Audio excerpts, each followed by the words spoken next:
Lydija Thompson patogiai sėdėjo prie šeimos vakarienės stalo, jausdama, kaip jos mintys skrieja toli nuo šios įprastos aplinkos. Šviesos švytėjimas, mirgėjimas, kai kas nors pakildavo per greitai, ir tas senas stalas su nusidėvėjusia kraštinė, kurioje buvo įstrigęs prisiminimas apie brolio vaikystės nesusipratimus. Viskas atrodė pažįstama, tačiau jos viduje virė nerimas. Jos tėvas, sėdėdamas prie stalo galvos, atrodė tvirtas ir stabilus kaip uola, prisirišęs prie tradicijų, kuriomis gyveno.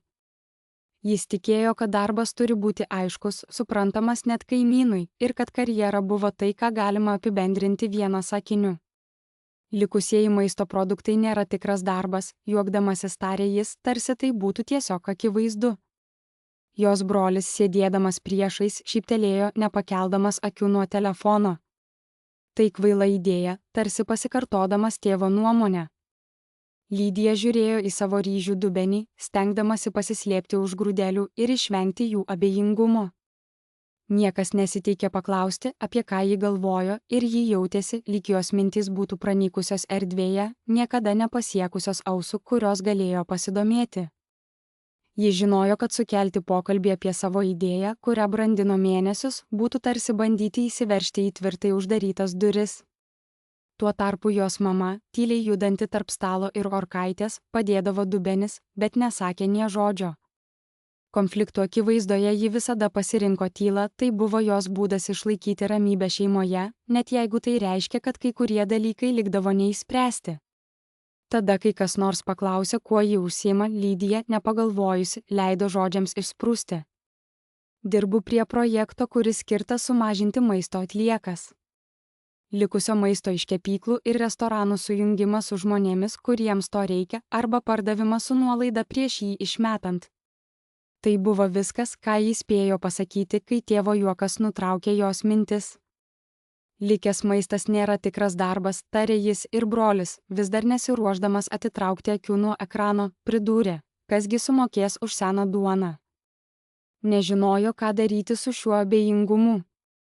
Pokalbis tęsėsi, tarsi ji būtų užsiminusi apie orą, o ne apie tai, ką ilgai brandino savo širdyje. Lydija žiūrėjo į savo dubenį, tarsi ten rastų atsakymą. Ji nebuvo nei pykstanti, nei nustebinta. Augdama šioje namų atmosferoje, ji suprato taisyklės, praktiškumas virš galimybių, saugumas virš smalsumo. Gauk stabilų darbą, taupyk pinigus, nesirink nereikalingų rizikų, šios mintys skambėjo jos galvoje kaip nesibaigianti melodija, tačiau gilumoje ji jautė, kad jos svajonės buvo vertos daugiau nei tik tylus sutikimas. Vaikystėje daugybę kartų girdėjau sakymus, kurie regis tapo natūraliomis taisyklėmis, o ne pasirinkimais. Tačiau giliai širdyje vis tiek buvo maža dalelė manęs, kuri tikėjosi, kad sulauksiu bent vieno klausimo. Galbūt, kodėl lieka maisto? Arba kas privertė pagalvoti apie tai? Tačiau vietoj to buvo tik tyla, vėliau prasidėjo pokalbis apie mano brolio paaukštinimą darbe ir klausimai, ar vis dar susitikinėju su tuo maloniu buhalteriu iš bažnyčios.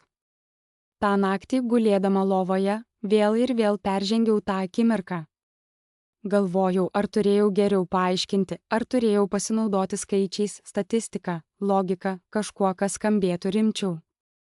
Bet giliai širdyje žinojau, kad tai nieko nepakeistų. Idėja žlugo ne todėl, kad buvo neaiški, bet todėl, kad netitiko jų pasitikėjimo sėkmės vaizdinio. Ta naktį aš supratau kažką svarbaus, kai pasirenki kelią, kuris dar neegzistuoja, nereikia tikėtis aplodismentų. Kartais net nesulauki pripažinimo. Nepasiryžau įrodyti, kad jie klysta, tokia motyvacija greitai išblėsta ir palieka nieko. Vietoj to aš pasirinkau tylų, sunkų ir daug tvirtesnį sprendimą. Jei jie negalėjo tuo tikėti, aš tikėsiu tuo pakankamai ilgai, kad pamatyčiau, kas nutiks. Idėja neatsirado iš ambicijų, ji atsirado iš stebėjimo. Kiekvieną vakarą grįždama namo iš savo dalinio darbo kavinėje, praeidavau pro mažą kepyklėlę kampu, prieš pat uždarimą darbuotojai išneždavo didelius šiukšlių maišus, sunkius, ir mesti juos į konteinerį už parduotuvės. Vieną naktį maišas plėšėsi ir ant šaligatvio įsiliejo šiltas, visiškai valgomas duonos kruasanų ir batonų krūva, tarsi jie nieko nereikštų. Stovėjau ten ilgiau, nei turėjau. Per gatvę prastai apšviestame daugiabutyje gyveno šeimos skaičiuojančios kiekvieną dolerį. Žinojau, nes užaugau netoli tokių vietų. Alkis ne visada atrodė kaip tušti lėkštės, kartais jis atrodė kaip sumaišyti patiekalai, praleisti antrieji valgiai, apsimetimas, kad nesijauti vulkanas, kad kas nors kitas galėtų pavalgyti. Maistas, švaistomas vienoje gatvės pusėje, reikalingas kitoje. Pradėjau užduoti klausimus, į kuriuos niekas nesidomėjo atsakyti. Kodėl tai buvo normalu? Ar galėjo būti kitaip? Naktimis skaičiau apie maisto švaistimą kitose šalyse. Radau istorijų apie Europą, kur eksperimentavo su pertekliniu maistu aplikacijomis, kurios pardavinėjo staigmenų maišus už nuolaidą, bendruomenių grupės, kurios perskirstydavo perteklių, o ne jo atsisakydavo. Niekas nebuvo tobulas, bet idėja, kad likučiai galėtų turėti vertę, o ne gėdą, vis vėl ir vėl pasirodydavo mano mintyse. Tai buvo žodis, kuris liko su manimi - vertė, o ne labdara. Negailestis, o vertė. O ką, jei likučiai nebūtų tai, ką slepi, bet ką nors, ką gali perkurti? Ką, jei jie nebūtų pertekliaus simboliai, bet galimybės efektyvumui, prieigai ir orumui? Po tos vakarienės nieko nepasakojau savo šeimai. Išmokau laikyti savo mintis tvarkingai viduje.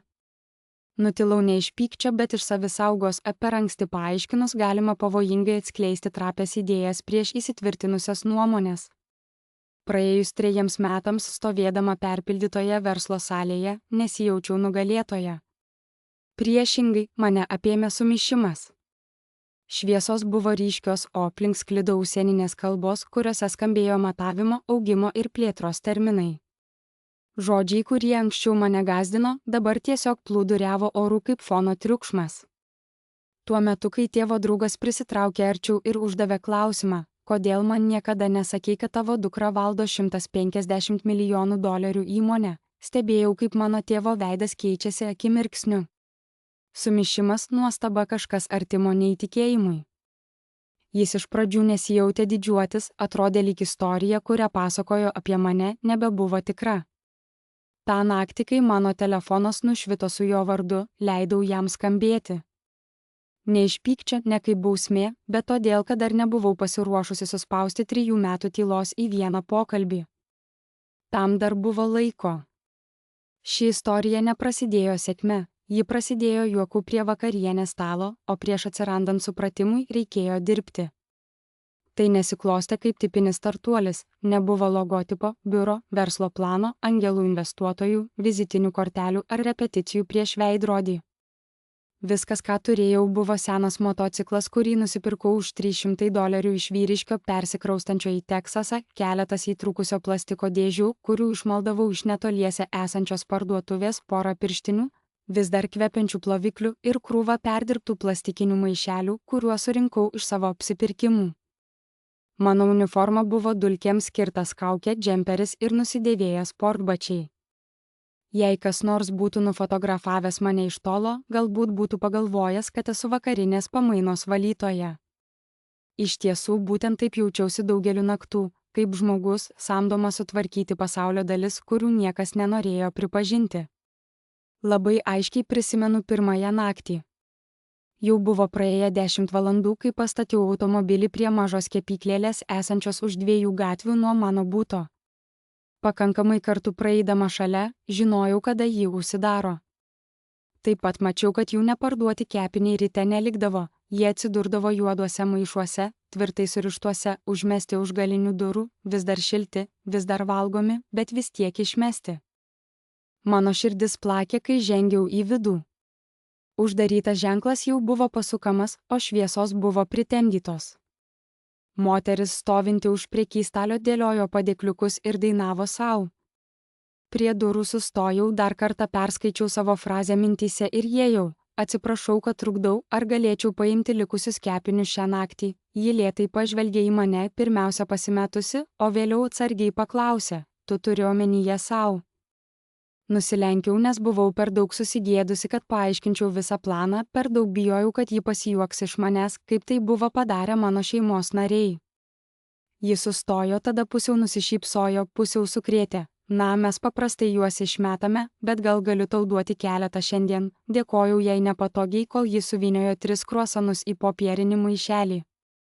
Jis lydinėjo jį per prekystalį, net nedarydama akių kontakto, lyg bijotų, kad kas nors pamatys, jog daro kažką neįprasto. Ta kelionė namo buvo sunkiausia, kokią esu patyrusi. Buvo praėję šiek tiek laiko, kai užuodžiau šviežio kruasano saldų ir sviestinį kvapą. Tačiau mano širdis nebuvo kupina pasididžiavimo, ji buvo apnikta gėdos. Gėdos, kad nesugebėjau atskleisti savo tikrųjų ketinimų, gėdos, kad sutikau su jos pusiau skeptišku žvilgsniu, gėdos, kad bandžiau iš esmės niekam nereikalingo pasaulio paversti kažkuo prasmingu. Tačiau praeidama pro kepyklos užnugario alėją, pamačiau tai atplėštą šiukšlių maišą, o jame gulėjo 3 nesugedę duonos kepalai, tarsi atstumtos idėjos. Tuo momentu apsisprendžiau. Per ateinančią savaitę aplankiau dar 2 parduotuves. Viena iš jų be jokio dvejojimo padovanojo man savo likučius, netgi įdėdama keletą sumuštinių, kurie dar buvo šaltokai iš vitrinų. Kita parduotuvė atvirai pasakė, kad nenori rizikuoti, ką daryti, jei kas nors susirgs ir apkaltins juos. Nesiginčijau, tiesiog padėkojau ir nuėjau. Tačiau neatmetimui man buvo skaudžiausi, buvo žvilgsniai, įtarumas, gailestis, net šypsenos, tarsi aš ieškočiau maisto sau, tarsi tai būtų išradingas pasiteisinimas, norint išvengti tikro darbo. Kiekvieną kartą, kai kas nors pavadindavo mane likučių mergaitę arba įteikdavo man maišą, lyg darytų gerą darbą, jausdavausi kaip norėdama dingti. Nepaisant to, toliau rinkau maistą. Antrą savaitę turėjau tiek, kad galėčiau pabandyti kažką naujo. Įskyriau maistą į mažesnius paketus, kiekvieną pažymėjau paėmimo datą ir pridėjau lipduką, kurį atspausdinau namuose savo senutinėme spausdintuve. Ant lipduko užrašiau švieži, geriausi iki ir užpildžiau laiką juodu markeriu, kiekvieną paketą apvyniojau tarsi dovaną. Jei pati negerbiau maisto, kaip galėjau tikėtis, kad kiti tai darys? Tada atėjo tikroji iššūkio akimirka - maisto dalinimas. Pradėjau nuo akivaizdžiausio - vietinio parko, kur dažnai būdavo benamių. Pasiūliau užvyniotą sumuštinį vienam vyrui, sėdinčiam vienam šalia suolo. Jis purtė galvą - ačiū, bet ne, dar šviežias, pasakiau švelniai. Jis pažvelgė į etiketę, tada į mane, man vis tiek atrodo, kad tai šiukšlės, kita moteris mane tiesiog atstūmė burbėdama, geriau būsiu alkanas, nei valgysiu tai, ką kas nors išmetė, tam aš nebuvo pasiruošusi. Maniau, kad žmonės bus dėkingi, kad poreikis užgoš orumą, bet klydau. Visuomenėje, kurioje dominuoja pakuotės ir statusas, net išgyvenimas turėjo savo hierarchiją. Žmonės nenorėjo tik maisto, jie norėjo jaustis saugus ir gerbiami, kai jį gauna. Grįžusi namo, sėdėjau ant grindų, apsupta nepanaudotų dėžių. Buvau išvargusi. Nieko nesakiau apie tai, ką dariau, neturėjau tam pavadinimo, net neturėjau plano išskyrus kitą naktį. Ta naktį užrašiau savo dienoraštyje, jei tai veiks, turiu išmokti teikti pasitikėjimą, ne tik maistą, taigi pradėjau mokytis. Žiūrėjau YouTube vaizdo įrašus apie maisto saugą, klausinėjau draugo, studijuojančio mikrobiologiją, apie laikymo terminus. Nusipirkau naudotą aušintuvą garažo išpardavime. Perprojektavau etiketes, pakeičiau žodžius iš likučiai į išgelbėti patiekalai, tai skambėjo labiau sąmoningai, labiau viltį teikiančiai. Kitą savaitę grįžau į tą patį parką. Šįkart įteikiau tam pačiam vyrui sandariai uždarytą paketą, šitas iš kavinės, kuri dažniausiai išparduoda viską iki pietų. Šiandien jie turėjo likučių, jis nieko neatsakė, bet paėmė. Kelios dienos vėliau jis paklausė manęs, ar turėčiau dar tų cinamoninių bandelių. Aš nusišypsojau, nes dar buvo nemažai žmonių, kurie atsisakydavo net ir būdami alkani. Tačiau keletas pradėjo mane atpažinti. Vienas naktinėje pamainoje dirbantis valytojas pasakė, ar turite ką nors minkšto? Mano dantys ne patys geriausi, o pristatymo vairuotojas padėkojo už praėjusią kartą, prisiminęs, kaip jo mama kepdavo. Šie momentai nebuvo viralūs, jie nepateko į socialinius tinklus, nes aš nesiunčiau nuotraukų, nebuvo atnaujinimų. Bijojau, kad kas nors paklaus, kas aš tokia. Bet viduje kažkas keitėsi. Kiekvienas mažas ryšys tvirtino mano tikėjimą tuo, ką dariau. Vieną vakarą kepyklos savininkas pradėjo man rašyti prieš uždarant: šiandien turime keletą papildomų, užsukite. Kartą moteris, kuri anksčiau atsisakė, dabar laukia prie savo vartų, kai praeidavau. Tai nebuvo sėkminga, dar ne, bet pakako, kad tęsčiau. Neturėjau nei kapitalo, nei bendrakūrėjų, nei žemėlapio, tik motociklą, keletą dėžių ir skausmą krūtinėje, kuris nepaliko manęs, kai pamačiau pilną šiukšlių maišą už parduotuvės. Daugeliu atveju nežinojau, ar tai, ką darau, iš tikrųjų svarbu, bet kai kuriuose naktinėse kelionėse namo su tuščiomis dėžėmis ir pilna širdimi galvojau, galbūt taip atrodo pradžia, nedidinga, netriukšminga, netikra. Tiesiog mergina su šiukšlių maišu, bandanti sukurti kažką, ko pasaulis dar nežinojo, kad jam reikia. Pradėjau melstis už daugiau kepyklų, daugiau likučių, daugiau šansų įrodyti, kad ši nepatogi idėja turi potencialo. Kai tai pagaliau atėjo, kai potvynis pradėjo kilti, supratau, kaip nesu tam pasiruošusi. Pirmasis ženklas buvo žinutės: 1, 2, 8. Kepyklų savininkai pradėjo man rašyti vakarais: šiandien turime keletą padėklų likusių, ar gali atvažiuoti, arba nori šių dienos sumuštinių. Jie kitaip pateks į šiukšlių dėžę. Iš pradžių buvau labai džiaugsminga. Prisimenu, kaip šokau po kambarius, po to, kai naktį paėmiau iš 4 parduotuvių. Atrodė, kad pagaliau kažkas veikia, kad visos tos nepatogios kalbos ir skeptiški žvilgsniai pagaliau atsiperka. Tačiau atėjo 6 naktis. Sukaupiau 37 kepinius, 2 baguetes, likusius kišus ir daugiau nei tuziną kruasanų. Mano dėžės buvo pilnos, o motociklas per didelį svorį nusviro. Turėjau tik pakankamai maišelių pusei jų. Bandžiau skubėti namo, pasikrauti ir grįžti, bet 2 kepyklos jau buvo uždarytos, kai grįžau. Praradau jų pasitikėjimą. Ta naktį jie liaudavosi man rašyti. Tai, ką maniau esant augimu, pradėjo atrodyti kaip slydimas atgal. Yra keista ironija gauti tai, ko norėjai, ir suvokti, kad tai per sunku nešti, tiesioginė prasme. Norėjau verkti, bet buvau per daug pavargusi. Grįžusi namo, žiūrėjau į nesuvalgytus sumuštinius ant virtuvės grindų ir šnabždėjau: tu to prašei, kaltė, kad nesugebėjau jų laiku paskirstyti, įsišaknijusi manyje, privertė mane suprasti: jei toliau darysiu tai viena, ne tik nepavyksiu, bet galiu pradėti pykti ant to, ką mylėjau. Buvau rinkėja, rūšiuotoja, pristatymo asmuo, etikečių rašytoja, socialinių tinklų atnaujintoja ir valytoja. Viską laikiau savo galvoje kaip skaičiuoklę, mano rankos skaudėjo, o miegas buvo. Buvo diena, kai aš tyliai degiau iš vidaus ir niekas to nežinojo, nes nesugebėjau nieko pasakyti. Vieną dieną draugas, lengvai šypsodamasis, pasiūlė man pradėti imti mažą mokestį už prekių surinkimą iš parduotuvių. Greitai pakratiau galvą per daug gynybiškai. Ne dėl pinigų, pasakiau. Jei imsiu pinigus, žmonės galvos, kad pelnuosi iš atliekų, iš labdaros, tačiau net kai tai sakiau, išgirdau baimę savo balse.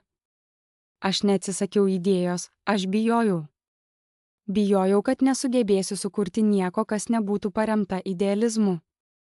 Praėjus savaitei praleidau valandas internete, ieškodama socialinių įmonių, maisto atgavimo verslo modelių, nepelno siekiančių organizacijų tvarumo. Kiekvienas rezultatas atvedė mane prie nepatogios tiesos: tvarus nereiškia nemokamas, tai reiškia, kad reikia kartoti, plėtoti ir išgyventi. Jei norėjau padėti daugiau žmonių, turėjau nustoti galvoti kaip pagalbininkė ir pradėti mąstyti kaip kūrėja. Taigi pradėjau užduoti naujus klausimus: ką aš darau vėl ir vėl? Ar galėčiau išmokyti kažką kitą tai daryti? O jei kepyklos prisijungtų pačios, o ne aš joms rašyčiau? Kas nutiks, jei susirgsiu savaitei? Ar viskas sugrius? Problema nebuvo tik maistas, ji tapo laiku, struktūra ir srautu. Aš nebuvau gelbėjimo misijoje, aš valdžiau nematomą tiekimo grandinę be jokių įrankių, komandos ar sistemų. Pradėjau nuo mažų žingsnių. Paprašiau 3 draugų padėti savaitgaliais ir jie sutiko, pirmiausia labai džiaugdamiesi. Viena iš jų buvo Evelyn Thompson.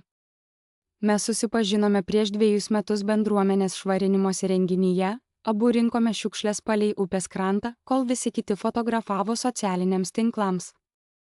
Ji buvo viena iš 2 žmonių, kurie liko iki saulėlydžio. Rachel dirbo socialinė darbuotoja dieną, bet naktimis ji priklausė sau.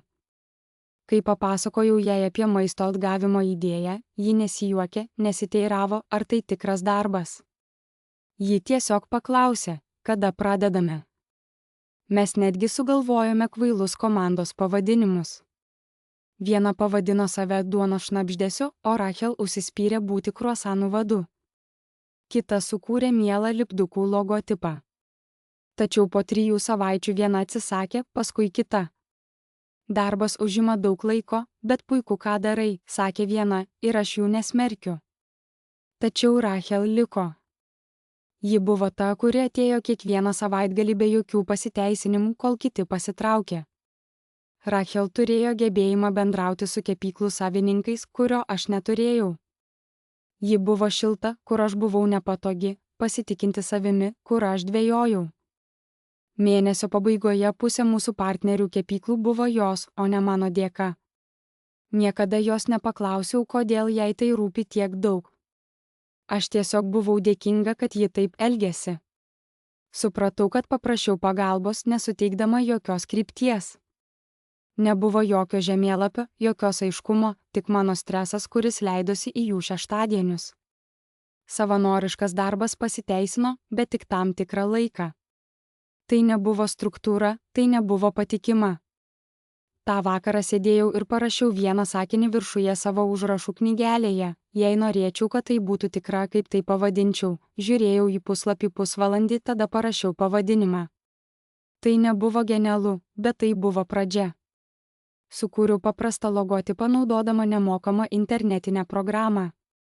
Vieną paprastą rytą, kai pasaulis atrodė toks pat kaip visada, aš sėdėjau ant savo mažo buto grindų, nugara atsirėmusi į sieną.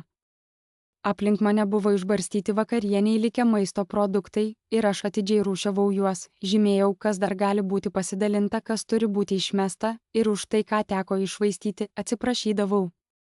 Tačiau tuo metu mano mintys buvo užimtos ne tik kasdieniais darbais. Aš galvojau apie savo naująją iniciatyvą, maisto atgavimo projektą, kurį sukūriau ir kaip jis pradėjo keisti mano gyvenimą. Aš sukūriau paprastą internetinę formą pavadintą maisto atgavimo partnerių registracija. Taip pat paruošiau lentelę, kad galėčiau sekti, kada ir kur buvo paimtas ar pristatytas maistas. Nustačiau taisyklę, jokio paskutinio momento bėgimo į kepyklas, viskas turėjo vykti per šią formą. Tai buvo nepatogu, kartais net chaotiška, tačiau tai buvo pokytis. Pirmą kartą ne tik reaguodavau, bet ir kūriau. Tuo metu nesijaučiau pakankamai pasiruošusi vadinti to startupu. Projektas atrodė saugesnis, su mažiau spaudimo ir mažesnė būtinybė viską paaiškinti. Tačiau, kaip dažnai nutinka, visata turi keistą būdą reaguoti, kai rimtai žiūri į save, net ir mažyti.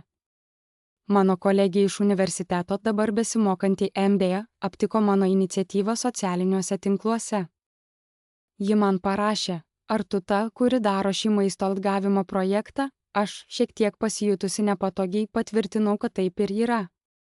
Ji pridūrė, būtent ką tik parodžiau tai savo profesoriui, jis mano, kad tu kuri kažką labai įdomaus. Ta vakarą ji paskambino, ar pagalvojai apie galimybę parduoti kai kurį išgelbėtą maistą ūkiams kaip kompostą ar gyvulių pašarus. O kaip dėl prenumeratos sistemų kavinėms, kurios nori sumažinti atliekų kiekį, bet neturi laiko. Ar seki, kiek maisto išgelbėjai nuo sąvartynų, aš buvau pritrenkta. Niekada apie tai nebuvau pagalvojusi. Buvau pernelyg įnikusi į darbą, pernelyg arti chaoso, kad pamatyčiau visą paveikslą. Tačiau ta pokalbio akimirka atvėrė naują perspektyvą, kas nors vertino mano darbą ne kaip gerą poelgį, bet kaip modelį, gyvą sistemą, galinčią augti ir paveikti daugiau nei tik mano 2 rankos. Ji netgi padėjo man sukurti paprastą sekimo sistemą, kad galėčiau matuoti, kiek maisto išgelbėjome kiekvieną savaitę. Mes sukūrėme grafikus, turėjome duomenų, o duomenys pasakojo istoriją. Tai nebuvo tik geranoriškumas, tai buvo efektyvu. Ta naktį atidarėme šaldytuvą, kad pasiimtume vandens butelį ir aš pastebėjau vieną iš mūsų išgelbėtų pakuočių. Ji turėjo etiketę, lipduką, laiko žymę, tai nebuvo tiesiog duonos maišelis, tai tapo dalimi kažko didesnio. Naktis buvo sunki, nes mano galvoje sukosi mintys, ar aš pakankamai gera, kad tai daryčiau. O jei nesu pakankamai organizuota? O jei esu tik ta, kuri moka rinkti trupinius, bet nesugeba sukurti stalo? Ši mintis sėdėjo man ant krūtinės kaip sunkus akmuo, tačiau aš nusprendžiau neatsisukti. Užrašiau ją, ar galiu iš tiesų paversti tai verslu. Atsakymo nežinojau ir iki šiol nežinau, tačiau žinau, ką padariau toliau. Tęsiau savo darbą tyliai, nepatogiai, bet ryžtingai. Galbūt visa tai nepradėjo nuo verslo plano ar paskolos, gal tai prasidėjo nuo vienos merginos, vieno šiukšlių maišo ir vienos nakties, kai per daug stebėjau gerą maistą, leidžiamą iššvaistyti. Dabar tai reikėjo daugiau nei tik maišo, reikėjo struktūros, žmonių, įrankių, gal net šiek tiek finansavimo. Reikėjo žmogaus, kuris būtų pasiruošęs nustoti išgyventi naktis ir pradėti plėtoti kažką, kas galėtų užaugti virš jos galimybių. Ir aš pagaliau buvau pasiruošusi pabandyti. Mano telefonas suvirpėjo, o vėliau tyla. Vos išvydęs žinutę, beveik ją ignoravau, tačiau kai vis dėlto pažvelgiau į ekraną, akimirksniu sustingau. Pavadinimas pasiūlymas dėl atliekų valdymo bendradarbiavimo iš Greenbacke-Hein privertė mane sustoti. Keletą akimirkų tiesiog žiūrėjau, perskaičiau jį dar kartą, šį kartą lėčiau, tarsi žodžiai galėtų persitvarkyti į ką nors mažiau absurdiško. 17 šakų mieste, 100 kg perteklinės maisto produkcijos kiekvieną dieną, jie stebėjo mane. Norėjo sužinoti, ar galėčiau rinkti ir perdirbti perteklinį maistą pagal jų modelį. Mano pirmasis jausmas nebuvo džiaugsmas, tai buvo įtarimas. Tikrai turėjo omenyje ne mane. Patikrinau siuntėjo adresą, parašą ir įmonės svetainę. Viskas atrodė tikra, net per daug tikra. Rankos pradėjo drebėti ne iš džiaugsmo, o iš netikėto suvokimo, kad mane pastebėjo. Kai po savaitės pirmą kartą atėjau į jų biurą, pajutau, kad esu ne savo vietoje. Priimamasis kvepėjo kava ir poliruotų medžių, o ne drėgnų kartonų ir plastikinių dėžių kvapų. Žmonės juda tikslingai, prisisegė ženkliukus prie marškinėlių, kalbasi ramiai ir apgalvotai. Kai recepcionistė šypsodamasi pasakė, kad jie jūsų laukia, žodis įkūrėjas smogė stipriau nei bet kuris įžeidimas. Niekuomet savęs taip nepavadinau. Buvau tas, kuris naktį važinėjo senomis motociklais, beldėsi į užpakalinės duris ir prašydavo to, ką kiti išmetė. Dabar sėdėjau prieš 3 vadybininkus pritaikytose kostiumuose, atsakinėdamas į klausimus, kuriems niekada nesiruošiau, kaip užtikrinti higienos standartus. Kokie jūsų laiko įsipareigojimai? Ar turite skalabilų modelį? Kiek kilogramų galite perdirbti per dieną? Jie manęs nepašiepė, nebuvo smalsus dėl pramogų. Jie buvo rimti, skaudžiai rimti. Linktelėjau, rašiau užrašus, atsakinėjau nuoširdžiai, kai galėjau, ir pripažindavau, kai negalėjau. Viduje balsas vis šnabždėjo, jie supras, kad tu čia neturi vietos. Dienos vedančios į oficialų susitikimą atrodė kaip panikos migla, pasislėpusi po pasiruošimo kauke. Susirinkau tuos pačius draugus, kurie kadaise padėjo man nešti dėžes ir rūšiuoti duoną ant šaligatvio. Pirmas atvyko Reičelė, laikydama maišelį su žymekliais ir pluoštų plakatų. Turime atrodyti, kad žinome, ką darome, pasakė ji, net jei viduje buvome išsigandę.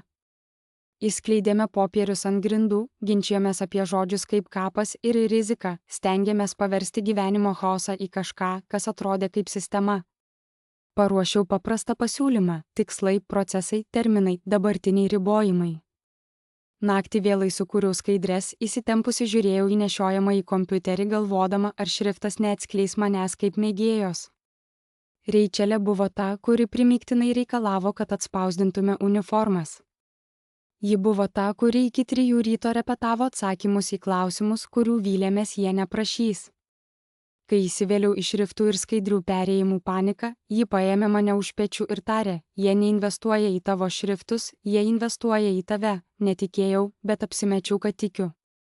Atspausdinome pigias uniformas, paprastas marškinės su logotipu, kuris vis dar atrodė per naujas, per trapus. Mes dar nebuvome Dar nebuvo tikro startuolio, tačiau nusprendėme elgtis lyg būtume. Jei tai buvo testas, turėjome bent jau pasirodyti pasiruošę.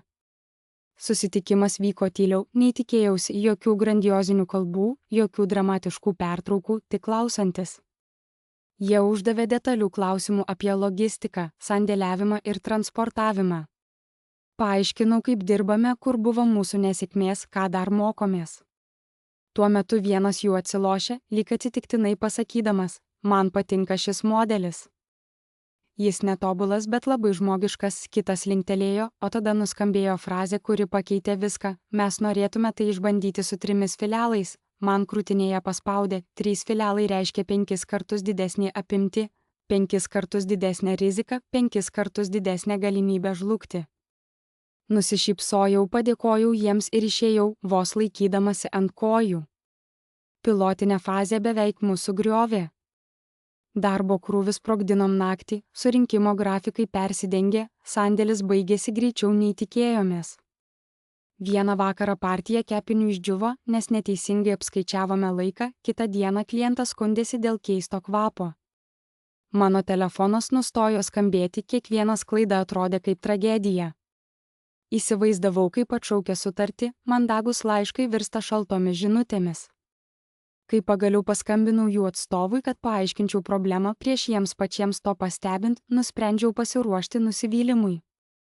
Tačiau ji pasakė, mes šioje pramonėje dirbame 10 metų, mums nereikia tobulumo, mums reikia žmonių, kurie taiso klaidas. Ši frazė liko su manimi, pirmą kartą kas nors iš kitos pusės nesėkmę traktavo kaip proceso dalį, o ne nekompetencijos įrodymą.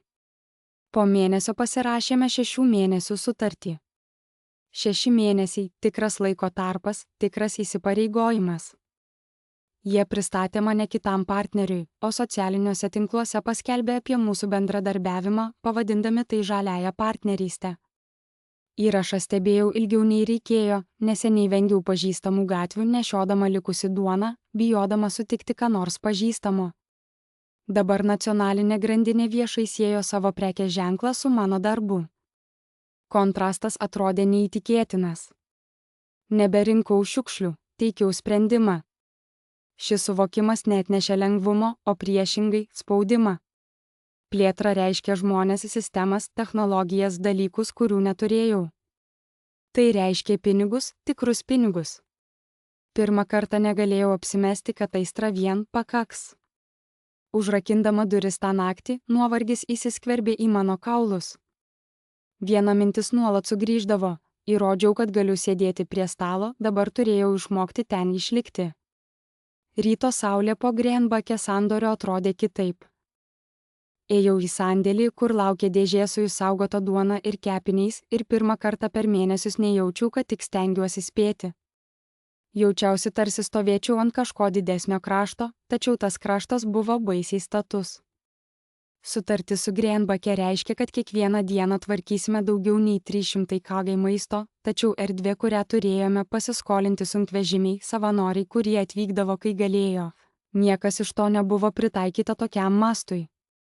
Ta naktį, kai valiau trupinius nuo grindų, mane apėmė mintys, kad aistra gali pritraukti dėmesį. Tačiau greitai supratau, kad vien aistros nepakanka, kad maistas būtų saugus, sunkvežimiai būtų kelyje, o kepėjai pasitikėtų mūsų galimybėmis perduoti savo perteklių. Ir tada išgirdau pirmuosius šnabždesius – tau reikia kapitalo, tau reikia finansavimo. Visada nekenčiau kalbėti apie pinigus. Vaikystėje tai atrodė kaip dėmė, apvilkusi grynas intencijas, o aistros projektai turėtų būti nepaliečiami skaičiuoklių, biudžetų ir investicijų grąžos. Tačiau kai kasdien turi realų kontraktą su realiomis lūkesčiais ir realiu maistu, greitai suvoki, kad pinigai nėra tik priedas. Pinigai tai ištvermė, pasitikėjimas, tai kas užtikrina šaldytuvų veikimą ir šviesų degimą. Taigi pradėjau mokytis apie tai, ko niekada nesupratau, kaip pritraukti lėšas.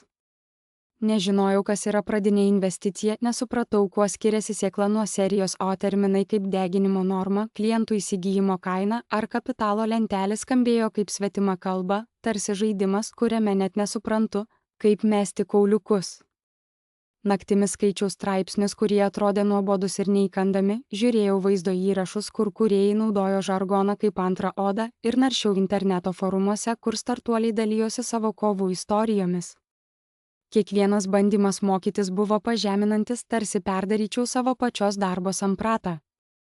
Pirmą kartą atidariau prezentacijos programą ne tam, kad pažymėčiau maisto maišelius, o kurdama Pitch Deck version 1. Ranko šiek tiek drebėjo, kai surašiau problemą, sprendimas, rinką, tačiau greitai viską ištryniau, nes tai atrodė beprasmybė skaičių.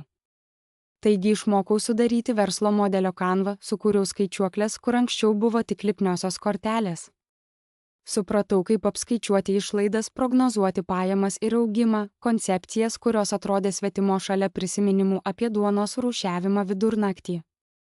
Galiausiai turėjau kažką, kas panašu į Pitch Deck. Pasirinkau paprastus dizainus, aiškius žodžius ir nuoširdžius prielaidus, be madingų žodžių, be iliuzijų.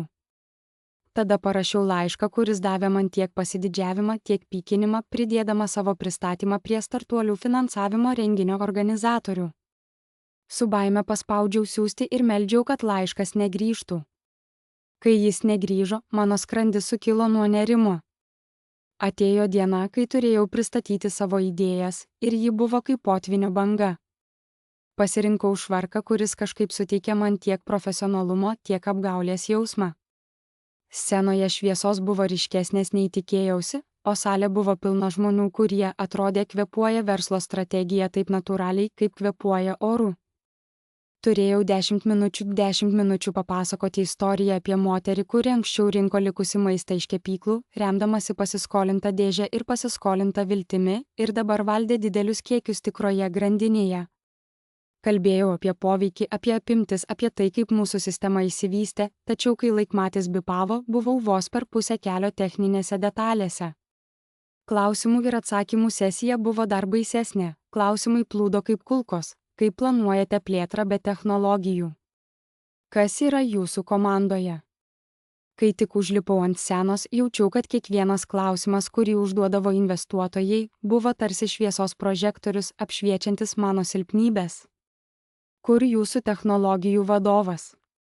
Koks jūsų klientų pritraukimo kaštas? Kokia jūsų išėjimo strategija? Stengiausi atsakyti kuo geriau, tačiau atrodė, kad jiems labiau rūpi skaičiai nei mano pasakojimas.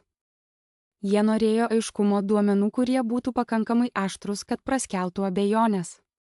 Kai pasirodymas baigėsi ir nusileidau nuo scenos, jaučiausi tuščiai, lyg būčiau atsiradęs formaliame vakarėlyje su šlepetėmis. Tada prasidėjo investuotojų atsiliepimų sesija. Vidutinio amžiaus vyras, išvaizda primenantis patyrusi profesionalą, pažvelgė į mane švelniai, bet su tam tikra distancija. Sprendžiate vertingą problemą, pasakė jis, bet šis verslas, kaip jis yra dabar, nėra tvarus. Jis padarė pauzę. Nematau, kaip galėtumėte jį paversti pakartojamu modeliu, kuris pateisintų investicijas. Jo žodžiai nebuvo kaip atmetimas Twitteryje, jis tiesiog nematė potencialo. Šie žodžiai į mano venas įleido ledinį vandenį. Nepajutau liūdesio kaip vaikas, o labiau pažeidžiamumo, tarsi visata klaustų, ar aš visą laiką tik svajojau. Tačiau tuomet jis pasakė kažką, kas smogė dar stipriau. Grįžkite, kai žinosite, kiek tiksliai jums reikia ir ką darysite su kiekvienu doleriu. Jis manęs neatsisakė, jis tiesiog pasakė, kad nesu pasiruošęs. Šis komentaras buvo skaudus labiau nei tikėjausi. Renginys baigėsi man be pasiūlymo, be aplodismentų, be naujų galimybių. Išėjau su klausimu, ar visi mano pastangų vaisiai buvo bergždžiai. Sėdėdamas vienas ant suolelio lauke, jaučiau, kaip sutemusioje aplinkoje mane apėmė aiškumo banga. Supratau, kad problema nebuvo idėja, o tai, kad aš pristatydavau savo širdį, o ne protą. Investuotojai neinvestuoja į emocijas. Jie investuoja į pasitikėjimą, planavimą, vykdymą ir prognozuojamumą. Turėjau aistrą, bet trūko struktūros, turėjau poveikį, tačiau nebuvo pakankamai įtikinamo plano, kad pritraukčiau investicijas. Taigi nusprendžiau padaryti mėnesio pertrauką nuo lėšų rinkimo, ne tam, kad atsitraukčiau, bet tam, kad mokyčiausi. Šį kartą mokysiuosi su tikslu. Uždariau savo nešiojamąjį kompiuterį ir atidariau finansinio modeliavimo knygas. Žiūrėjau paskaitas apie startuolių finansus, susisiekiau su kitais įkūrėjais, kurie išgyveno šią žiaurią iniciaciją. Palaipsniui investuotojų kalba nustojo skambėti kaip nesąmonė. Išmokau rašyti realų biudžetą, prognozuoti pinigų srautų ataskaitą. Supratau, kad finansinis aiškumas nėra šaltas, jis yra būtinas. Šiuo laikotarpiu pasirodė netikėti rėmėjai, žmonės, kurie nebuvo tradiciniai angelų investuotojai, tačiau tikėjo kitokiais būdais. Mūsų maisto surinkimo paslaugų ilgalaikis klientas pasiūlė $50,000 ne kaip labdarą, o kaip partnerystės indėlį, kad padėtų mums išplėsti paslaugas. Rachel buvo ta, kuri oficialiai tai patvirtino. Ji buvo šalia manęs nuo pat pradžių, bet dabar sutiko prisijungti visam etatui kaip bendraįkūrėja, perimdama operacijų valdymą. Ji paliko savo socialinio darbo darbą dėl šio sprendimo. Pasakiau jai, kad ji beprotiška, tačiau ji atsakė, kad nuo to momento, kai susipažino su manimi prie upės kranto valymo, buvo beprotiška. Kai Rachel ėmėsi kasdienės logistikos, pagaliau galėjau ramiai kvėpuoti. Ji pažinojo kiekvieną kepyklos savininką vardu, prisiminė jų vaikų gimtadienius, mėgstamiausią skanėstį. Mažas kavinės staliukas buvo mano scena, kai aš gėriau karštą juodą kavą, bandydama suvaldyti nervus, kurie šiek tiek kuteno liežuvį. Šviesus ryto saulės spinduliai šildė kėdės atlošą, o aš galvojau apie vakar vakare gautą žinutę iš draugo: turėtum susitikti su Hovardu. Jis lengvai bendrauja ir investavo į kelis tvarumo projektus. Tuomet nesitikėjau, kad tai virs kažkuo daugiau nei mandagumo skambučiu. Hovardas atėjo šiek tiek pavėluotai, užsivilkęs minkštą megztinį ir džinsus, atrodė kaip žmogus, kuris gerai žino, kaip bendrauti. Jis sėdo prieš mane, plačiai šypsodamasis, ir net nepasiūlė rankos. Taigi, kas tave priverčia nemiegoti naktimis? Paklausė jis. Nesitikėjau tokio asmeniško klausimo. Mano mintys sukosi aplink atsakymus, kurių tikėjausi, apie pelno prognozes ar logistikos problemas. Vietoj to kalbėjau apie atmetimus, apie tuos ne, kurie vis dar skambėjo mano galvoje po startuolių renginių, po susitikimų su investuotojais. Hovardas klausėsi, jo akys buvo tvirtos, kūnas atrodė atsipalaidavęs. Po ilgos tylos jis paklausė, kodėl vis dar tai darai, nors žmonės tau sako, kad tai neveiks. Šis klausimas nebuvo bauginantis, jis buvo tarsi veidrodis. Sustojau apmastydama jo žodžių svorį ir atsakiau, nes kiekvieną kartą, kai kas nors atsisako likusio maisto, aš matau jų baimę dėl švaistimo, daugiau negu alkį dėl maisto. Tas atsakymas nebuvo tobulas, bet jis buvo nuoširdus. Hovardas lėtai linktelėjo, tarsi nevertindamas, o pripažindamas mano žmogiškumą. Tada jis uždavė klausimą, kuris mane visiškai nustebino. Jei suteikčiau tau vieną žmogų, vieną sistemą ir vieną šansą, ką tu sukurtum, šis klausimas manęs privertė susimastyti ir aš pajutau, kad tai gali būti ne tik pokalbis, o galimybė prisijungti prie kažko didesnio.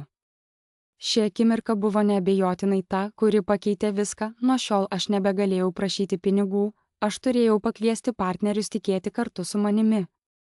Tai buvo nauja pradžia, nauja perspektyva.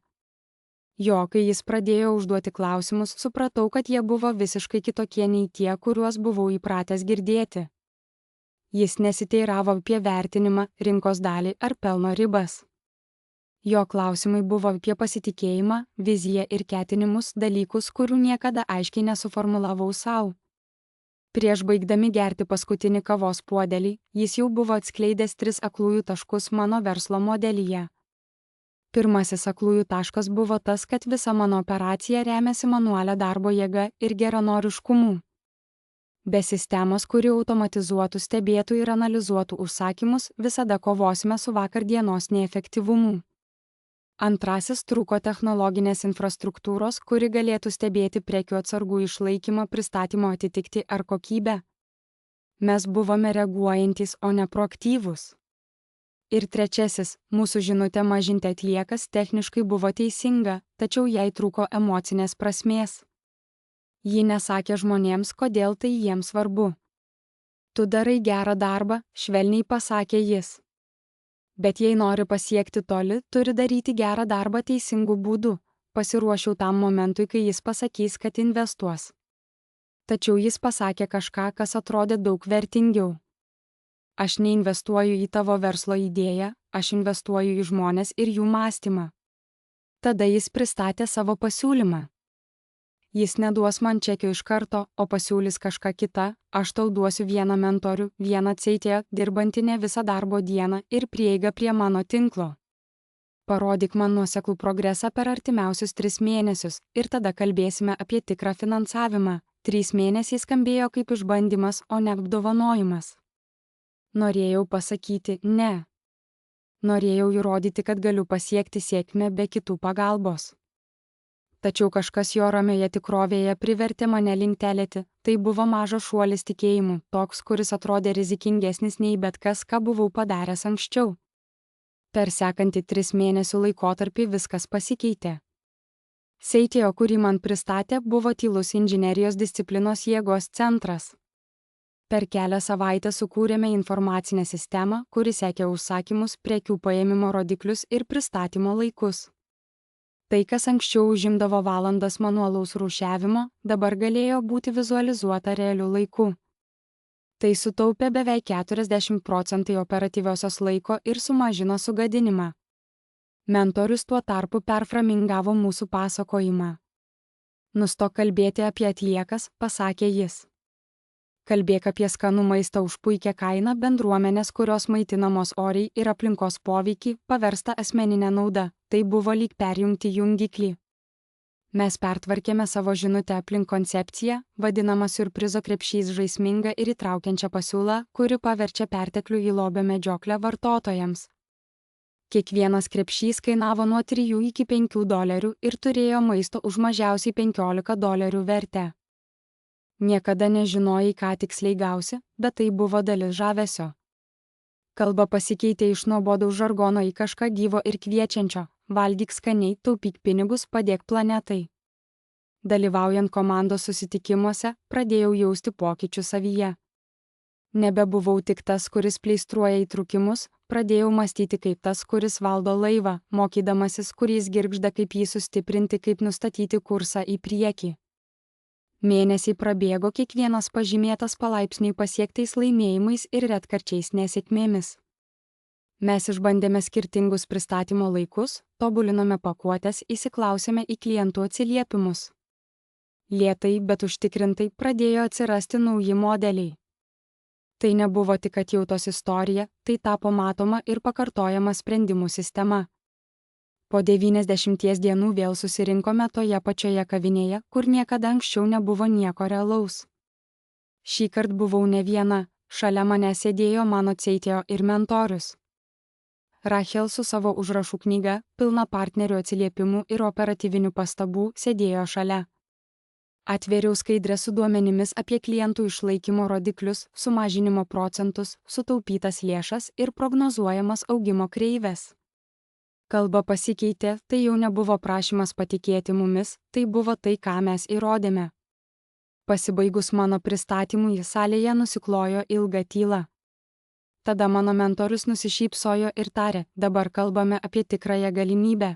Ir tada tai įvyko, atėjo įsipareigojimo laiškas, ne tiesiog susidomėjimo ženklas, bet tikra angelų investicija – $150 000, kad galėtume plėsti tai, ką buvome sukūrę.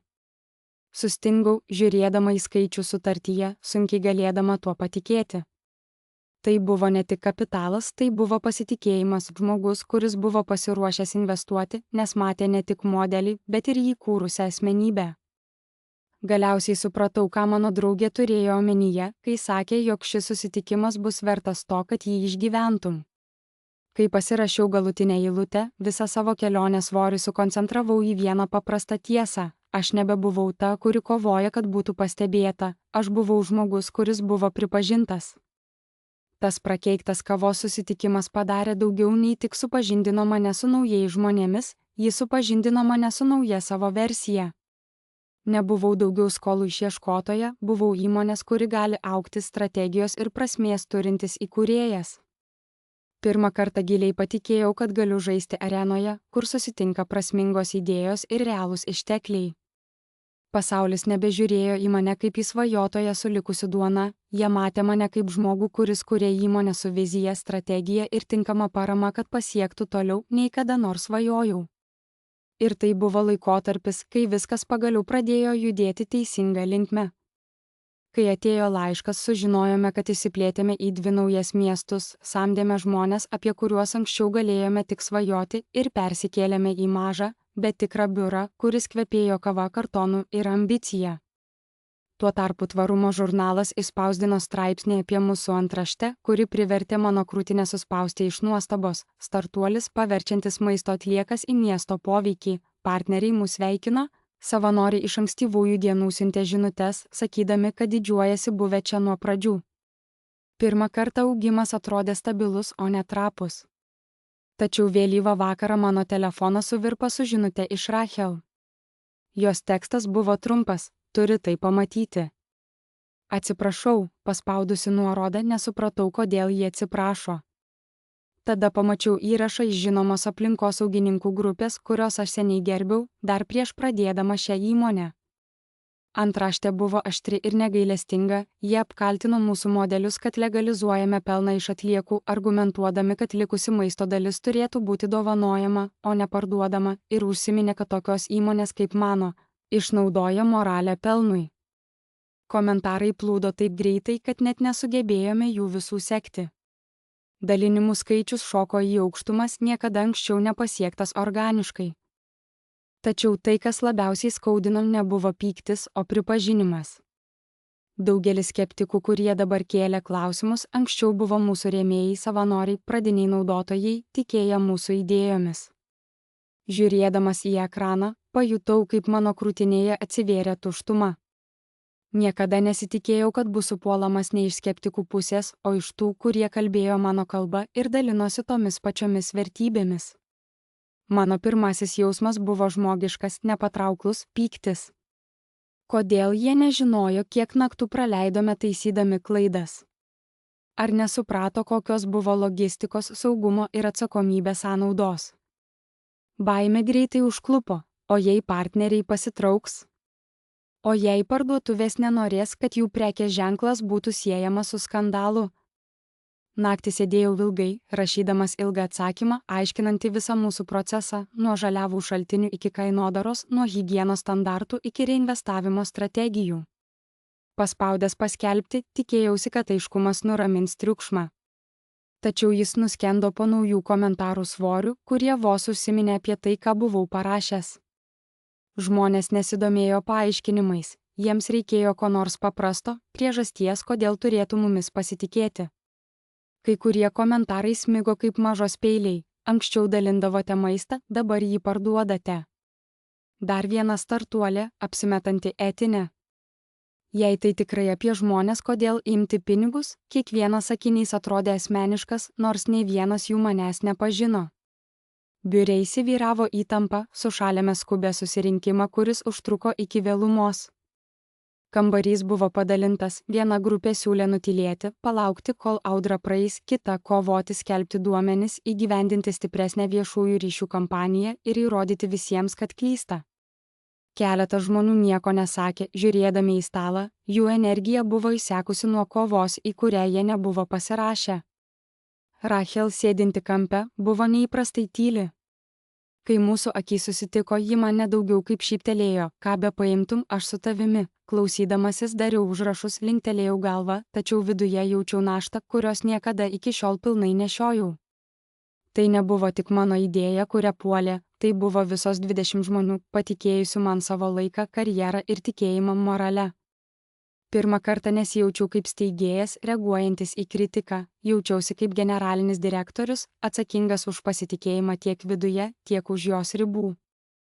Kai kambaryje pasidarė tylu, tariau vienintelį dalyką, kuris atrodė sąžiningas: mes nelaimėsime šios kovos, jei būsime garsesni. Visi žvilgsniai pasisuko į mane. Tęsiau atsargiai rinkdamas kiekvieną žodį: jei jie mano, kad klystame, turime leisti jiems pamatyti, ką iš tikrųjų darome. Ne mūsų žodžiai, o mūsų darbas. Šis sprendimas atrodė priešingas intuicijai ir rizikingas. Vietoj to, kad atsakytume atgal, nusprendėme pasiekti grupę, kuri mus kritikavo, ir pakvietėme juos apsilankyti mūsų operacijose. Žinutė buvo: priešais mūsų buvo didelis iššūkis. atskleisti procesą, kuriuo mes dirbame ir parodyti pasauliui, kad esame pasirengę keistis, jei klystame. Suplanavome atvirą renginį, kurio metu planavome tiesiogiai transliuoti viską, nuo maisto rūšiavimo iki saugumo patikrinimų, nuo pristatymo iki klientų. Niekas nebuvo slepiama, nė vieno filtro, nė vieno redagavimo. Šios dienos prieš renginį buvo nuostabiai įtemptos, valėme, dokumentavome ir patikrinome kiekvieną žingsnį. Mūsų tikslas nebuvo pasiekti tobulumo, norėjome užtikrinti, kad nieko neslėptume. Kai atėjo didžioji diena, kameros sekė mūsų komandą nuo pat ankstyvo ryto, kai keitėme pirštines iki vėlyvo vakaro, kai rūšiavome maistą ir pakuodavome jį. Žiūrovai stebėjo kiekvieną procesą, matydami, kaip maistas buvo registruojamas ir pažymimi laiko žymės.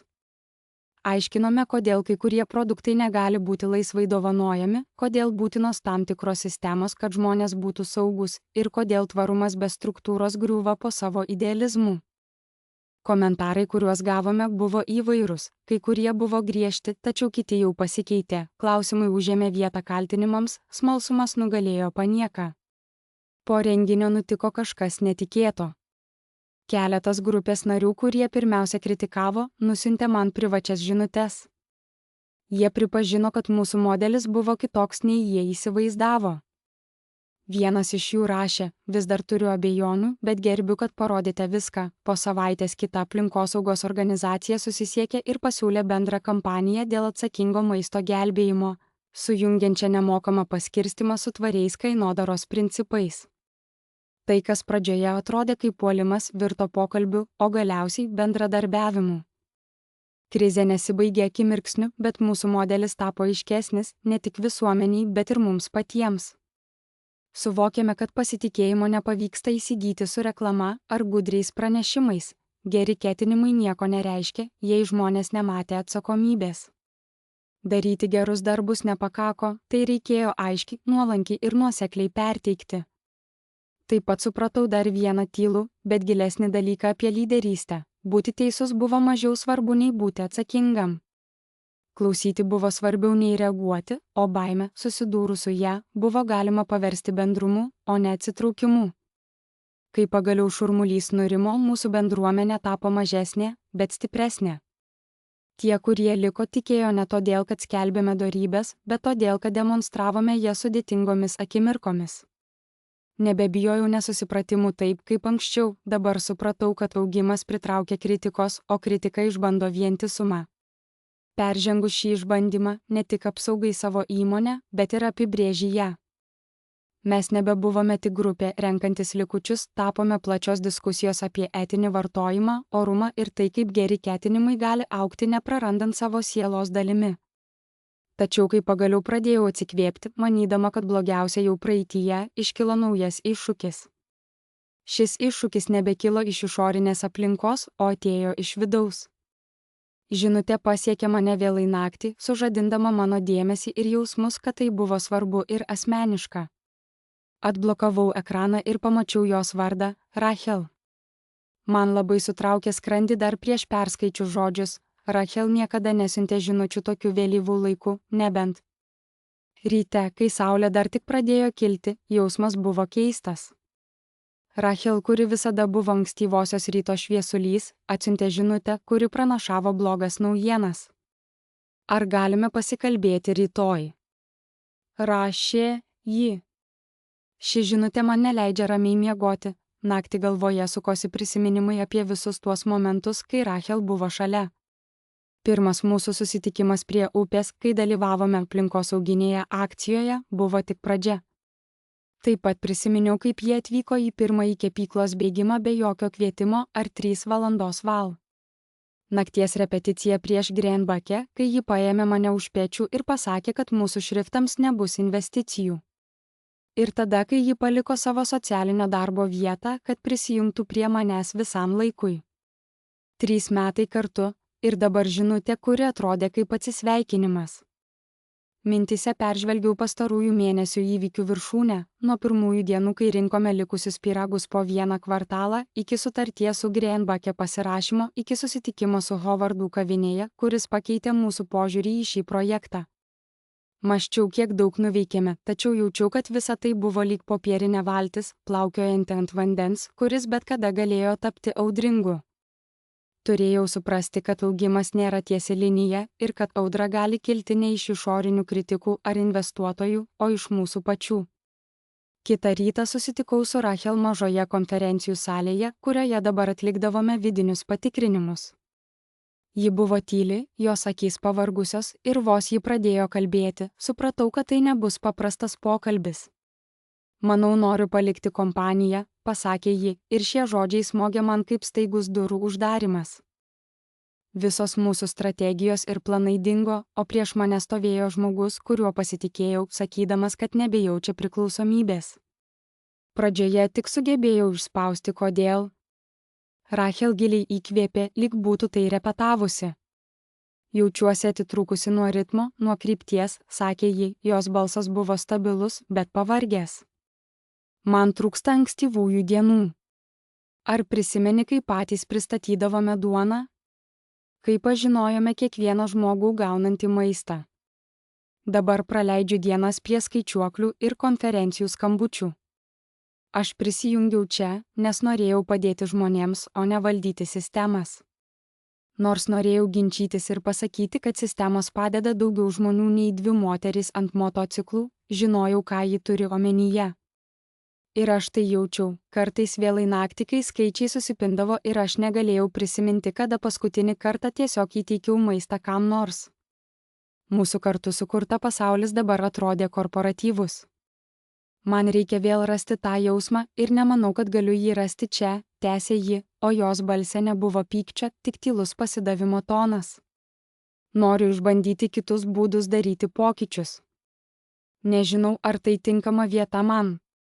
Po šių žodžių susidarė sunki tyla ir staiga supratau, kad vadovavimas neapsiribojo tik išorinėmis jėgomis, tai buvo ir trapios žmonių tikslų gijos laikymas. Kiekvienas augimo diagrama, kiekvienas sutarties lapas, kiekvienas investuotojo laiškas, ar buvau tiek susitelkęs į išorinius pasiekimus, kad pamiršau apie šalia esančių žmonių vidinį pasaulį. Sėdėjau ten, žodžiai formavosi ir vėl nyko mano galvoje, o kambarys atrodė per mažas. Pirmas dalykas, kuris išėjo iš mano lūpų, nebuvo maldavimas pasilikti ar racionalus bandymas derėtis. Tai buvo nuoširdus ačiū, kad pasakei ir atsiprašau, kad taip jautiesi. Reičelė pažvelgė į mane nustebusi. Gal ji tikėjosi nusivylimo ar bandymo paspausti, bet aš nebuvau įsiutęs. Jau galvojau apie ją, apie jos kelionę, apie tai, kaip ji skyrė tiek daug laiko, energijos ir širdies projektui, kuris jai jau nebeatrodė namais. Paklausiau, ko ji dabar nori, o ji tyliai atsakė: erdvės, laisvės, galimybės atrasti darbą, kuris vėl pažadintų mano tikslą. Tada supratau, kad tai nebuvo pralaimėjimas, o perėjimas. Nepriverčiau jos pasilikti, nesiūliau akcijų ar pareigų, pasiūliau supratimą. O kas jei rasime būdą, kad galėtum padėti formuoti šį kitą skyrių iš kitos perspektyvos? Ji trumpam sustojo, pažvelgė man į akis. Galbūt, bet manau, kad pirmiausia turiu atsitraukti ir aiškiai pamatyti viską pati, po kurio laiko ji išėjo ne su drama, ne su varpais ar triukšmu, bet su tylia pabaiga. Tai buvo sunkiausia dalis - stovėti vienam konferencijų salėje ir stebėti, kaip užsidaro durys žmogui, kuris ilgą laiką buvo šalia. Kitos kelios dienos buvo keistos. Biuras atrodė tuščiau, žmonės nesugebėjo su manimi kalbėti apie Reičelę. Kai kurie vengė akių kontakto, kiti perdėtai mėgino būti linksmi, kas sukeldavo man diskomfortą. Tačiau Reičelės išvykimas sukūrė tikrą problemą, kurios nesitikėjau.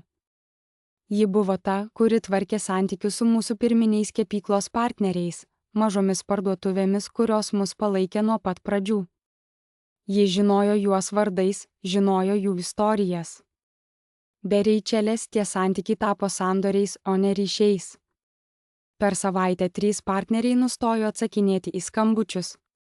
Ponia Patterson iš Corner Bakery, kuri buvo su mumis nuo 2 mėnesio, atsiuntė laišką sakydama, kad peržiūri mūsų susitarimą. Ji nesakė to tiesiogiai, bet žinojau, ką turiu omenyje. Ji pasitikėjo Reičelę, o dabar nebuvo tikra, ar pasitiki kompanija be jos. Praradome 15% mūsų paėmimo apimties. Komanda puolė į darbą. Aš vėl sėdau ant motociklo, kai kuriomis naktimis darydamas paėmimus, kurių nebuvau daręs daugiau nei metus, kad išsaugotume santykius. Ta vakarą sėdėjau prie savo stalo, peržvelgdamas senus mūsų nuotraukas iš ankstyvųjų paėmimų dienų, dėžės ant šaligatvio, purvini pirštinės, juokas su savanoriais, Reičelė besišypsanti į kamerą sugėlė ant skruosto. Supratau, kad bėgau į ateitį, nesuteikdamas pagarbos praeičiai, kuri sukūrė šią ateitį. Parengiau laišką visai komandai. Tai nebuvo pranešimas apie Reičelės perėjimą, nebuvo šaltas korporatyvinis paaiškinimas. Tai buvo nuoširdus laiškas apie pokyčius, apie tai, kaip kartų augimas reiškia, kad žmonės turėjo rasti savo kelią. Ačiū jausmas, kurio nereikia nuolat palaikyti, tapo mūsų kasdienybės dalimi. Aš parašiau, kad kiekviena indėlis yra svarbus, kad kiekvienas žmogus formuoja mūsų įmonę ir kad pokyčiai nesumenkina to, kas buvo sukurta kartu. Šią žinutę pasidalinau mūsų vidinėme kanale, nežinodama, kaip ji bus priimta. Pirmieji atsakymai atėjo lėtai, ačiū ir apmąstymai, netgi šiek tiek pažeidžiamumo dėl žmonių baimių pokyčiams. Bet tada kažkas pasikeitė, atsirado bendras supratimas. Mes nebuvome sugriauti, mes tik persikoregavome. Po kelių dienų viena iš mūsų vyresniųjų komandos narių pakvietė mane į kavą. Ji pasakė, kad supranta, kodėl Rachel išėjo ir nori padėti užtikrinti, kad mūsų kultūra išliktų orientuota į tikslą, kai mes augsime. Tačiau taip pat turime spręsti partnerių problemas. Iš šios pokalbio gimė planas. Sukūrėme specialų partnerių ryšių vaidmenį, žmogų, kurio užduotis buvo ne tik tvarkyti logistiką, bet ir palaikyti santykius su mūsų pradiniais kepyklos partneriais. Pradėjome naują mentorystės ratą įmonėje, reguliariai tikrindami, kaip sekasi ne apie KPI, bet apie tikslą. Palaipsniui atstatėme 2 iš 3 partnerių, kurie buvo nutylėję. Ponia Patterson asmeniškai paskambino man po to, kai aplankiau jos parduotuvę su jos mėgstamos arbatos dėžute ir atsiprašymu. Trečiasis partneris neatsiliepė, tačiau radome 2 naujus, kurie galėtų juos pakeisti. Lyderystės iššūkis nebuvo tik struktūrų kūrimas, kad galėtume augti, bet ir žmonių širdžių trapumo išlaikymas kartu naršant per šias struktūras. Startuolių gyvenimas nebuvo tiesinis, tai nebuvo apie tai, kaip nugalėti kiekvieną išorinį kritiką, bet kaip išgyventi vidinius pokyčius, nenustojant galvoti apie tai, kodėl viskas prasidėjo. Rachel pasirinko savo kelią, aš turėjau pasirinkti savo. Pasirinkdama savo, nesijaučiau izoliuota. Pasinėriau į galimybę, kad įmonės gali būti vietos, kur rūpinamasi ne tik pelnu, bet ir tikslu. Ta vakarą išėjau iš biuro, galvodama ne apie bendrą kūrėjos netekti, bet apie išmintį, kurią atnešė šis pokytis. Kartais didžiausias lyderystės išbandymas nėra išgyventi išorinius išpuolius, bet išlaikyti vidinį pasitikėjimą gyvą, kai artimiausi žmonės nusprendžia eiti kitokiu keliu. Ir šiame išbandyme mes radome ne skilimą, bet augimą. Laiškas atėjo antradienio popietę, kai aš tvarkiau logistikos planus kitam miesto plėtimui. Jis buvo iš mažmeninės prekybos tinklo generalinio direktoriaus, su kuriuo susipažinau tvarumo forume. Paprasta tema, kuri privertė mano skrandį suvirpėti - nacionalinės plėtros partnerystės pasiūlymas. Greitai paspaudžiau jį, širdis plakė, kol skaičiau. Jis rašė, kad jo įmonė turi 300 parduotuvių visoje šalyje ir jie domisi, kaip integruoti mūsų maisto atgavimo modelį į savo veiklą. Be to, jie norėjo aptarti plėtrą keliuose regionuose su bendru prekės ženklu, suvienodinta logistika ir galimybė išskirtinai dirbti rinkoje. Aš ilgai žiūrėjau į ekraną, kol žodžiai galiausiai pasiekė mano sąmonę. Tai buvo viskas, ko mes siekėme, ne tik būti vietiniu sprendimu, bet turėti įtaką nacionaliniu mastu. Ilgai svarsčiau galimybės, kurias atvėrė mūsų platforma. Įsivaizdavau, kaip ji šviečia kiekviename didžiausiame žemėlapyje, kaip komandos ir kontrolės centrai stebi kiekvieną prekių paėmimą ir pristatymą realiuoju laiku. Tačiau kai atsilošiau ir giliai atsidusiau, mano mintyse pasirodė kita, pradžioje vos girdima mintis, kokia kaina ateina ši plėtra. Savaitėmis po to, kai gavau laišką, naktimis nemiegojau. Vėl ir vėl peržvelgdavau kiekvieną pokalbį, kiekvieną pasiektą etapą, kuris mus čia atvedė, nuo pirmo likusio duonos gabalo iki pilotinio projekto su Greenbacke. Gerdama kavą prisipažinau savo nerimui artimam kolegai. Tai gali būti milžiniška, pasakė ji, akyse švytint galimybėms, bet ar nesijaudini dėl to, kad prarasime tai, kas esame? Nusukau galvą, nes buvau labiau nesaugus, nei norėjau pripažinti. Plėtra nebuvo tik apie daugiau vartotojų ar daugiau miestų, tai buvo apie mūsų tapatybę. Kas mes tampame? Vėl atidariau pasiūlymo dokumentą ir pažymėjau pagrindinius reikalavimus. Mažmeninės prekybos tinklas norėjo, kad standartizuotume viską – duomenų ataskaitas, diferencijuotas kainų kategorijas, sutarties sąlygas, kurios perkelia dalį sprendimų priėmimo į jų centrinius biurus ir netgi atsisakyti termino – netikėtas maišelis dėl labiau korporatyvinio pavadinimo. Bet labiausiai mane sukrėtė tai, kad turėjome atsisakyti termino likusi maisto gelbėjimas ir naudoti inventoriaus optimizavimas komerciniai distribucijai. Tai skambėjo šaltai, atskirai nuo žmogiško ryšio, kuris mus vedė į priekį pradžioje. Ramus ryto valandomis rašiau sakinius, kuriems dar nebuvau pasiruošusi. Aš nesu tikra, ar šitai buvo tai, dėl ko pradėjome. Pirmą kartą per mėnesius nesijaučiau sujaudinta, jaučiausi pavargusi ir tai buvo kažkas naujo. Kitą dieną sušaukiau įmonės susirinkimą. Kai komanda susirinko, jų veidai švytėjo tikėjimu. Plėtra reiškia darbo saugumą, viešumą, naujas roles. Supratau, kiek dideli buvo lažybų statymai. Eidinėjau per pasiūlymą liniją po linijos, stebėdama, kaip veidai keičiasi nuo lūkesčių iki susirūpinimo ir atgal. Kas nors paklausė apie prekės ženklą, kitas apie logistiką, o tada kažkas, kuris buvo tylus, paklausė klausimo, kurio aš bijojau. Ar mes darysime ką nors, ko gailėsimės? Kambarys nutilo, o aš dar neturėjau atsakymų. Kitą rytą parašiau laišką mažmeninės prekybos CEA, prašydama pokalbio vietoj dar vieno dokumentų rato. Jis sutikęs, giliai atsidusau ir skambinau. Aš peržiūrėjau jūsų pasiūlymą, pradėjau, mano balsas buvo tvirtas, tačiau viduje jaudulys pulsavo kaip elektriniai impulsai. Vertinu, kokį mastą siūlote, bet turiu abejonių, kaip kai kurie reikalavimai pakeis mūsų modelio pagrindinę misiją. Noriu kalbėti apie suderinamumą. Kitas valandas aptarinėjome apibrėžimus, tapatybės ir tikslus. Jis kalbėjo apgalvotai apie augimą, rinkos strategiją, prekės ženklo galią, o aš kalbėjau apie poveikį, orumą ir tai, kas mus atvedė iki šio taško. Buvo vėlyvas vakaras, kai aš, iškilusios dilemos paveiktas, susirinkau su mažesne lyderių grupe. Visi buvome mentoriai, technologijų vadovai ir keli patikimi senjorai. Po to, kai pasakiau apie galimybės ir kylančius nerimus, aplink susidarė nepamatyta įtampa. Jei mes per daug perimsime jų struktūrą, kas tada būsime, pasakė vienas iš mūsų, ramiai, bet aiškiai.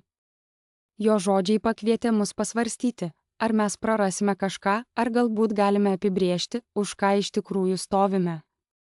Praleidome valandas diskutuodami apie nepasirenkamas vertybės, skaidrumą visose operacijose, pagarbą tiems, kuriuos aptarnaujame ir tikrąjį pavadinimą, staigmenų krepšiai, o ne korporacinį žargoną. Nusprendėme, kad reikia decentralizuoti pasirinkimą, kad būtų įtraukti bendruomenės balsai, o ne tik korporatyviniai vadovai. Parengėme kontrpropoziciją, tai nebuvo tik sąlygos, bet vertybių manifestas, filosofinis pagrindas, kas mes esame ir ko niekada nedarysime, nesvarbu, koks didelis būtų partnerystės mastas. Kitas skambutis su mažmeninės prekybos CEA tapo pačiu tikriausiu derybų momentu, kuriame kada nors dalyvavau. Mes vertiname pasiekiamumą, pasakiau, bet dar labiau vertiname tapatybę. Išdėstyti principai sukėlė ilgą tylą, kol jis pagaliau pasakė, jei galime susitikti tame taške, kur susijungia mastas ir siela, pradėkime kurti tą kelią kartu. Ta naktį išsiunčiau mūsų kontrpropoziciją. Tikėjausi prieštaravimų, ruošiausi atmetimui, bet atsakymas buvo atviras, pagarbus ir smalsus. Tai atrodė kaip pirmas paspaudimas rankomis tarp dviejų subjektų, bandančių apibrėžti naują augimo modelį, kuris nesuvalgytų identiteto. Praėjus savaitei mažmeninės prekybos įmonės vadovybė grąžino peržiūrėtą pasiūlymą. Bendras ženklas tik pagrindinėse vietose, dviguba logistikos galimybė, kuri išlaikė mūsų nepriklausomą maršrutą vietiniams partneriams ir susitarimas, kad staigmenų krepšys išliks svarbus terminas klientų komunikacijoje. Jie ne tik priėmė mūsų manifestą, bet ir pritaikė dalį savo žaidimo plano, kad atitiktų jį. Aš ilgai žiūrėjau į L laišką. Tai buvo daugiau nei skaičiai ar sutartys, šis momentas patvirtino kažką gilesnio. Augimas negali būti pasiektas identiteto sąskaita. Kompromisas nėra pasidavimas, tai gali būti evoliucija su integritetu. Ta naktį savo užrašų knygelėje užrašiau, augimas nesusijęs su didėjimu, bet su tikrumo įgyjimu. Nesiruošėme iš karto pasirašyti sutarties. Pasinaudojome laiku, kad suderintume, patikslintume ir įtrauktume bendruomenės patariamąją tarybą. Galutinis susitarimas nebuvo pasidavimas mastui, tai buvo etinės plėtros planas pramonėje, kuri dažnai buvo varoma žiaurios jėgos ir pelno. Vakarėjant stovėdamas ant savo balkono, žiūrėjau į tolimus miesto žiburius ir pajutau viską, kas mus supa. Mes nebuvome tik skurdus komanda su pasiskolintais krepšiais, mes buvome kompanija, išmokusi apibrėžti save, o ne tik reaguoti į galimybės. Nors ateitis tebebuvo nežinomas kelias su vingiais, pirmą kartą jaučiau pasitikėjimą, ne dėl galimų pasiekimų, bet dėl to, ką mes iš tikrųjų atstovaujame. Konferencijos salėje, kurioje tvyrojo nuovargis ir jaudulys, mano mintys sukosi apie tai, kas mane atvedė čia. Akimirką buvau apsuptas grafikų, ataskaitų ir kampanijų strategijų, tačiau staiga mano dėmesį patraukė pažįstamas siluetas. Tarp daugybės nepažįstamų veidų, šalia gėrimų stalo, stovėjo mano tėvas. Jo rankos buvo laisvai sukryžiuotos, o akys skenavo salę, tarsi jis ieškotų kažko ar kažko, ką jis pažinojo anksčiau. Sustojau, mano kvėpavimas sustingo toje keistoje erdvėje tarp atpažinimo ir neįtikėjimo. Metai, per kuriuos stengiausi neįsileisti savo darbo į namus, atrodė toli. Apsaugodavau savo pristatymus, sertifikatus ir spaudos minėjimus, lyg tai būtų trapūs gyvenimo fragmentai, kurių jis niekada nesupras. O dabar jis čia, vietoje, kuri man atrodė nepasiekiama, toli nuo mūsų vakarienės stalo diskusijų. Stalo, kur jis kadaise pasakė, kad mano svajonės yra nieko vertos, tik vaikiškos fantazijos. Pirmas dalykas, kuris mane nustebino, buvo tai, kad jis nesijuokė. Nė akimirka, kai matė, kaip aš, su pramonės lyderiais, partneriais, investuotojais ir aktyvistais, mandagiai judėjau po salę. Jis tyliai stebėjo, lyg bandydamas pamatyti žmogų, kuriuo tapau, be jokios kritikos ar lūkesčių. Jo buvimas man pasirodė kitoks nei bet kuri pergalė, bet koks pasirašytas kontraktas ar sėkmingas pokytis pastaraisiais mėnesiais. Tai nebuvo triumfas, tai buvo kažkas šiltesnio, lėtesnio ir asmeniškesnio. Per trumpą pertrauką tarp panelių jis priėjo prie manęs. Tu buvai užsiėmęs, tarė jis, ne kaip kritika ar klausimas, o tiesiog kaip teiginys. Nuleidau galvą, nes nesugebėjau paklausti, kaip jis čia atsidūrė ar kodėl jam rūpėjo. Jis šyptelėjo vos pastebimai, tačiau tame pusiau šypsenyje buvo nostalgiškumo, smalsumo ir kažko panašaus į pasididžiavimą, bandantį prasiskverbti per metų tylą. Girdėjau tavo vardą paminėtą keletą kartų, tęsė jis. Žmonės mano, kad tu darai svarbų darbą. Jis nesakė, kad tai geras ar sėkmingas darbas, tik svarbus. Ir to buvo pakankamai. Vėliau radome ramų kampelį lauke, kur konferencijos šurmulys nublanko į tylų ūžesį.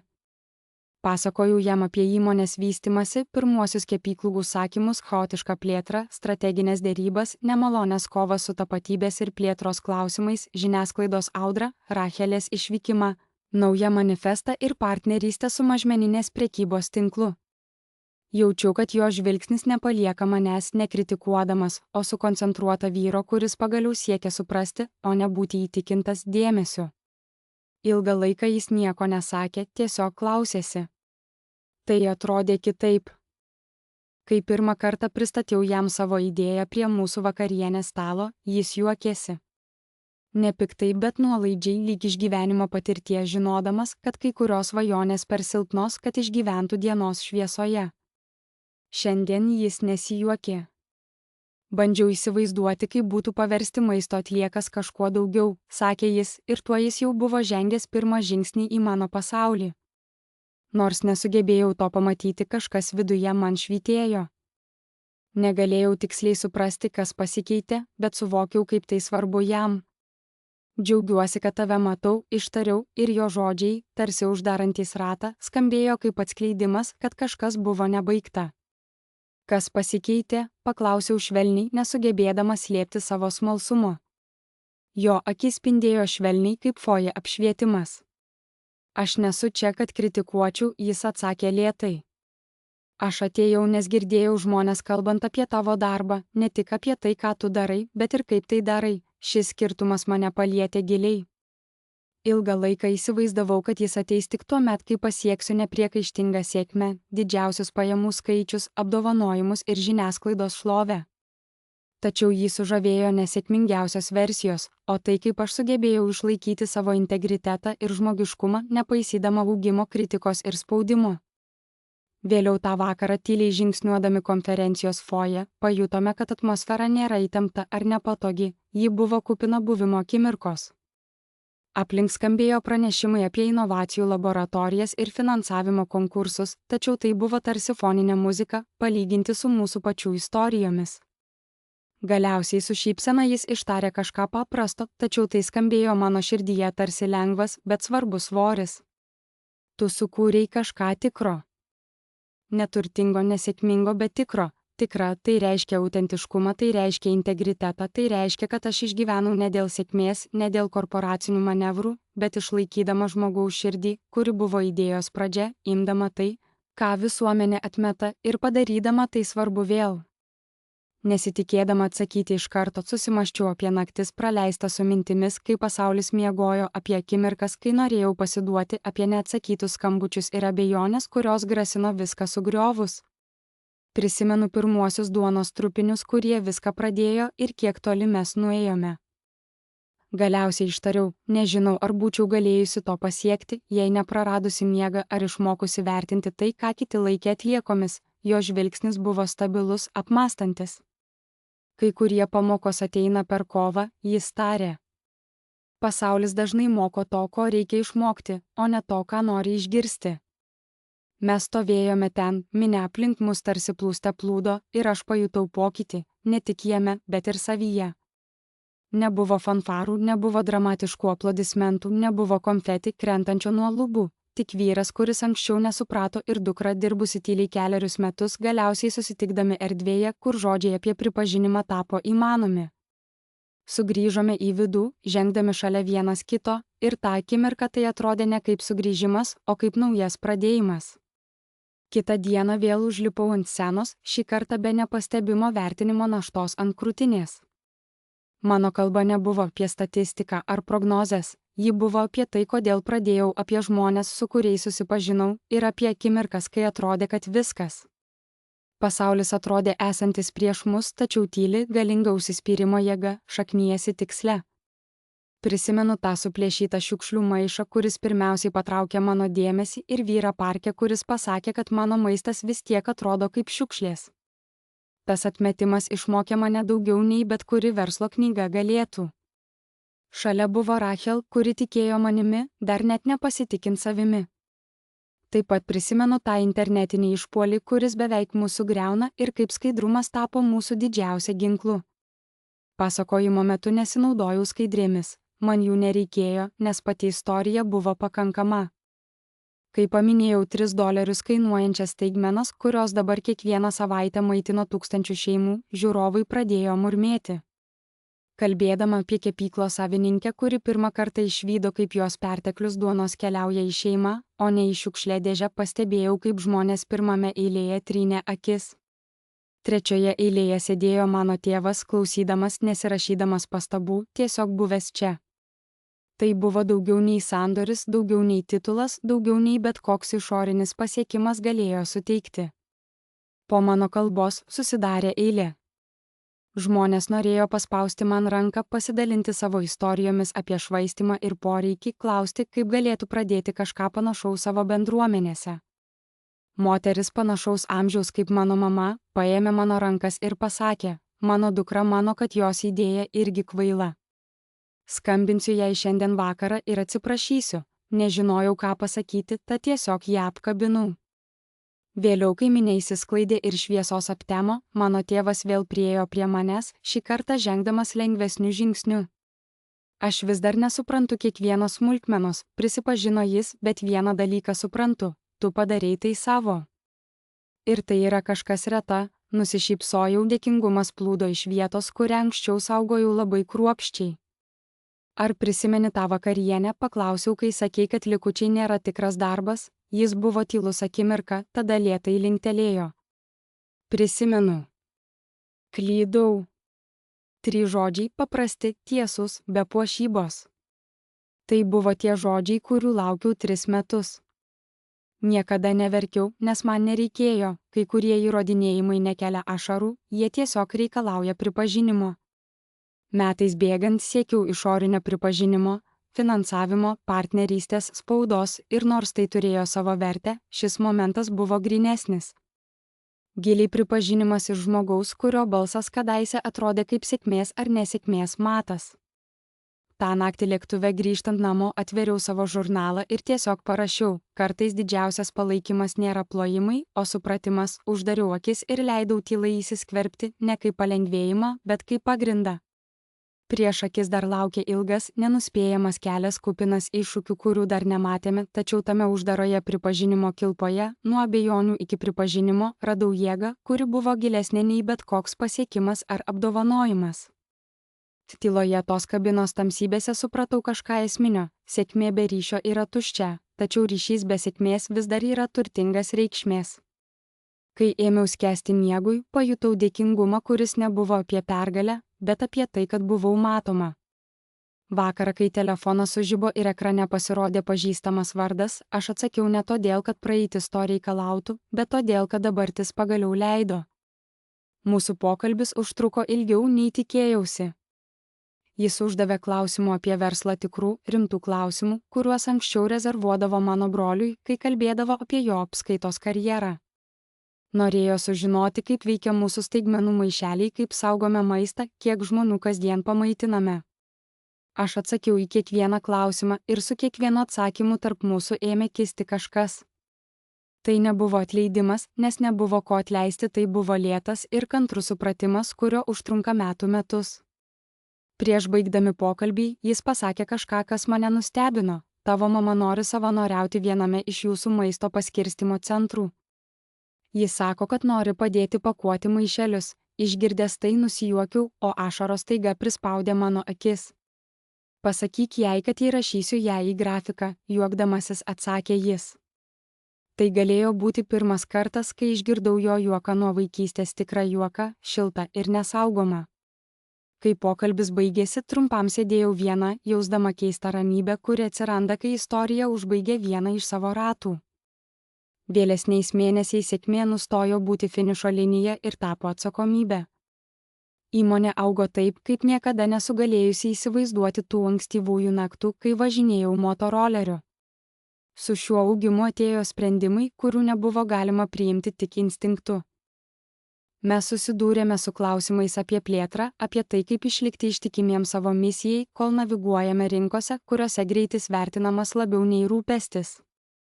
Buvo pasiūlymų, kurie blizgėjo, bet atrodė neteisingi, partnerystės, kurios žadėjo didesnį mastą, tačiau kainavo skaidrumą. Kiekvienas sprendimas privertė mane užduoti tą patį klausimą skirtingomis formomis, ką reiškia iš tiesų laimėti. Vis vėl sugrįždavau į pačius pirmuosius dienas, ne iš nostalgijos, bet iš aiškumo. Tuo metu nebuvo strategijos, nebuvo žemėlapio, tik atsisakymas nuo šalyje palikti švaistimą ir užsispyrusi tikėjimas, kad orumas gali būti įdiegta į sistemas, jei žmonės tik stengtųsi. Šis tikėjimas tapo mūsų kompasu. Mes atsisakėme galimybių, kurios būtų padariusios mus didesnius ir greitesnius, bet tuščius, ir pasirinkome lėtesnius kelius, kurie įtraukė bendruomenės, kurios traktavo maistą ne kaip prekę, bet kaip išteklių, kurį reikia gerbti. Įmonei bręstant, mano vaidmuo keitėsi taip, kaip nesitikėjau. Aš praleidau mažiau laiko sprendžiant problemas tiesiogiai ir daugiau laiko kurdamas erdves, kuriuose kiti galėtų spręsti jas geriau nei aš. Supratau, kad lyderystė nėra apie tai, kas turi garsiausią balsą ar aštriausius atsakymus, bet apie klausimąsi, kol atsiskleidžia modeliai, apie pasitikėjimą žmonėmis, pakankamai leisti jiems nustebinti tave. Ta pačia kantrybė, kurios anksčiau reikėjo iš šeimos, dabar praktikuodavau su savo komanda, suprasdamas, kad tikėjimo negalima priversti, jis gali būti tik uždirbtas. Vieną popietę aplankiau paskirstymo centrą, kurį atidarėme mieste, kuriame niekada negyvenau. Pastate skambėjo veikla, dėžės judėjo pažymėtais takais, savanoriai juokėsi dirbdami. Ant vienos sienos kas nors buvo nutapęs. Ant sienos buvo nutapytas įspūdingas freskos vaizdas, kuriame duonos kepalas transformavosi į rankų tinklą, besidalijantį juo. Stovėjau ten ilgiau nei planavau, stebėdama sistemą, kurią anksčiau nešiau vienas, dabar nešė šimtai. Tai buvo nuolankus potyris, kokio niekas apdovanojimas ar antraštė niekada nesuteikė. Ta vakarą parašiau savo užrašą, tokį, kokį rašydavau, kai abejonės atrodydavo sunkesnės už viltį. Jame buvo rašoma: atmink, kodėl pradėjai, kai niekas nesidomėjo. Atmink tylą prie stalo. Atmink juodą duonos maišą. Sėkmė turi būdą, kaip pirmuosius žingsnius paversti tolimais, tačiau pradžios yra ten, kur gyvena tiesa. Dabar tą užrašą laikau sulankstytą piniginėje ne kaip skausmo priminimą, o kaip tęstinumo įrodymą. Įmonės įkūrimo metinių proga surengėme paprastą susitikimą. Be kalbų, be scenos, tik bendras valgymas pagamintas iš maisto, kuris būtų buvęs išmestas dieną prieš. Kruasanai iš kepyklos, kur viskas prasidėjo, sumuštiniai iš kavinės, kuris suteikė mums pirmąsias saugojimo erdves, vaisiai iš prekybos tinklo, kuris anksčiau mus atmetė, o dabar bendradarbiauja su mumis 3 valstijose. Mano telefonas suvirpėjo, tai buvo žinutė iš Rachel. Jis siuntė nuotrauką iš bendruomenės sodo Portlande, apsupta paauglių, rūpinančiųsi daržovėmis. Antraštė skelbė: vis dar gelbėjame, tik kitaip. Su gimtadieniu. Didžiuojuosi tuo, ką sukūrėme, parodžiau nuotrauką savo tėvui. Jis keletą akimirkų ją studijavo, tada paklausė: ar tai ta, kuri išėjo? Nodavau. Jis trumpam nutilo, tada tarė: kartais geriausi žmonės yra tie, kurie žino, kada išeiti. Tai nereiškia, kad jie neturėjo reikšmės. Išsaugojau nuotrauką savo mėgstamiausių failų aplanke. Kai kurios partnerystės nesitęsia amžinai, tačiau kai kurie poveikiai išlieka. Mano tėvas buvo ten susitikime sėdėdamas tarp komandos narių, klausydamasis daugiau nei kalbėdamas. Mano mama taip pat buvo ten, vilkinti vieną iš mūsų savanorių prijuosčių, padėdama tvarkyti lėkštę su ta pačia tylia efektyvumo aura, kurią visada atnešdavo į mūsų šeimos vakarienes. Vienu momentu jis pažvelgė į mane ir nusišypsojo, tikra šypsena, neslėpta. Stalas buvo pilnas, o šį kartą tyla buvo kupina ramybės. Pirmas L laiškas atėjo iš svetimo žmogaus gyvenančio kitoje šalies pusėje.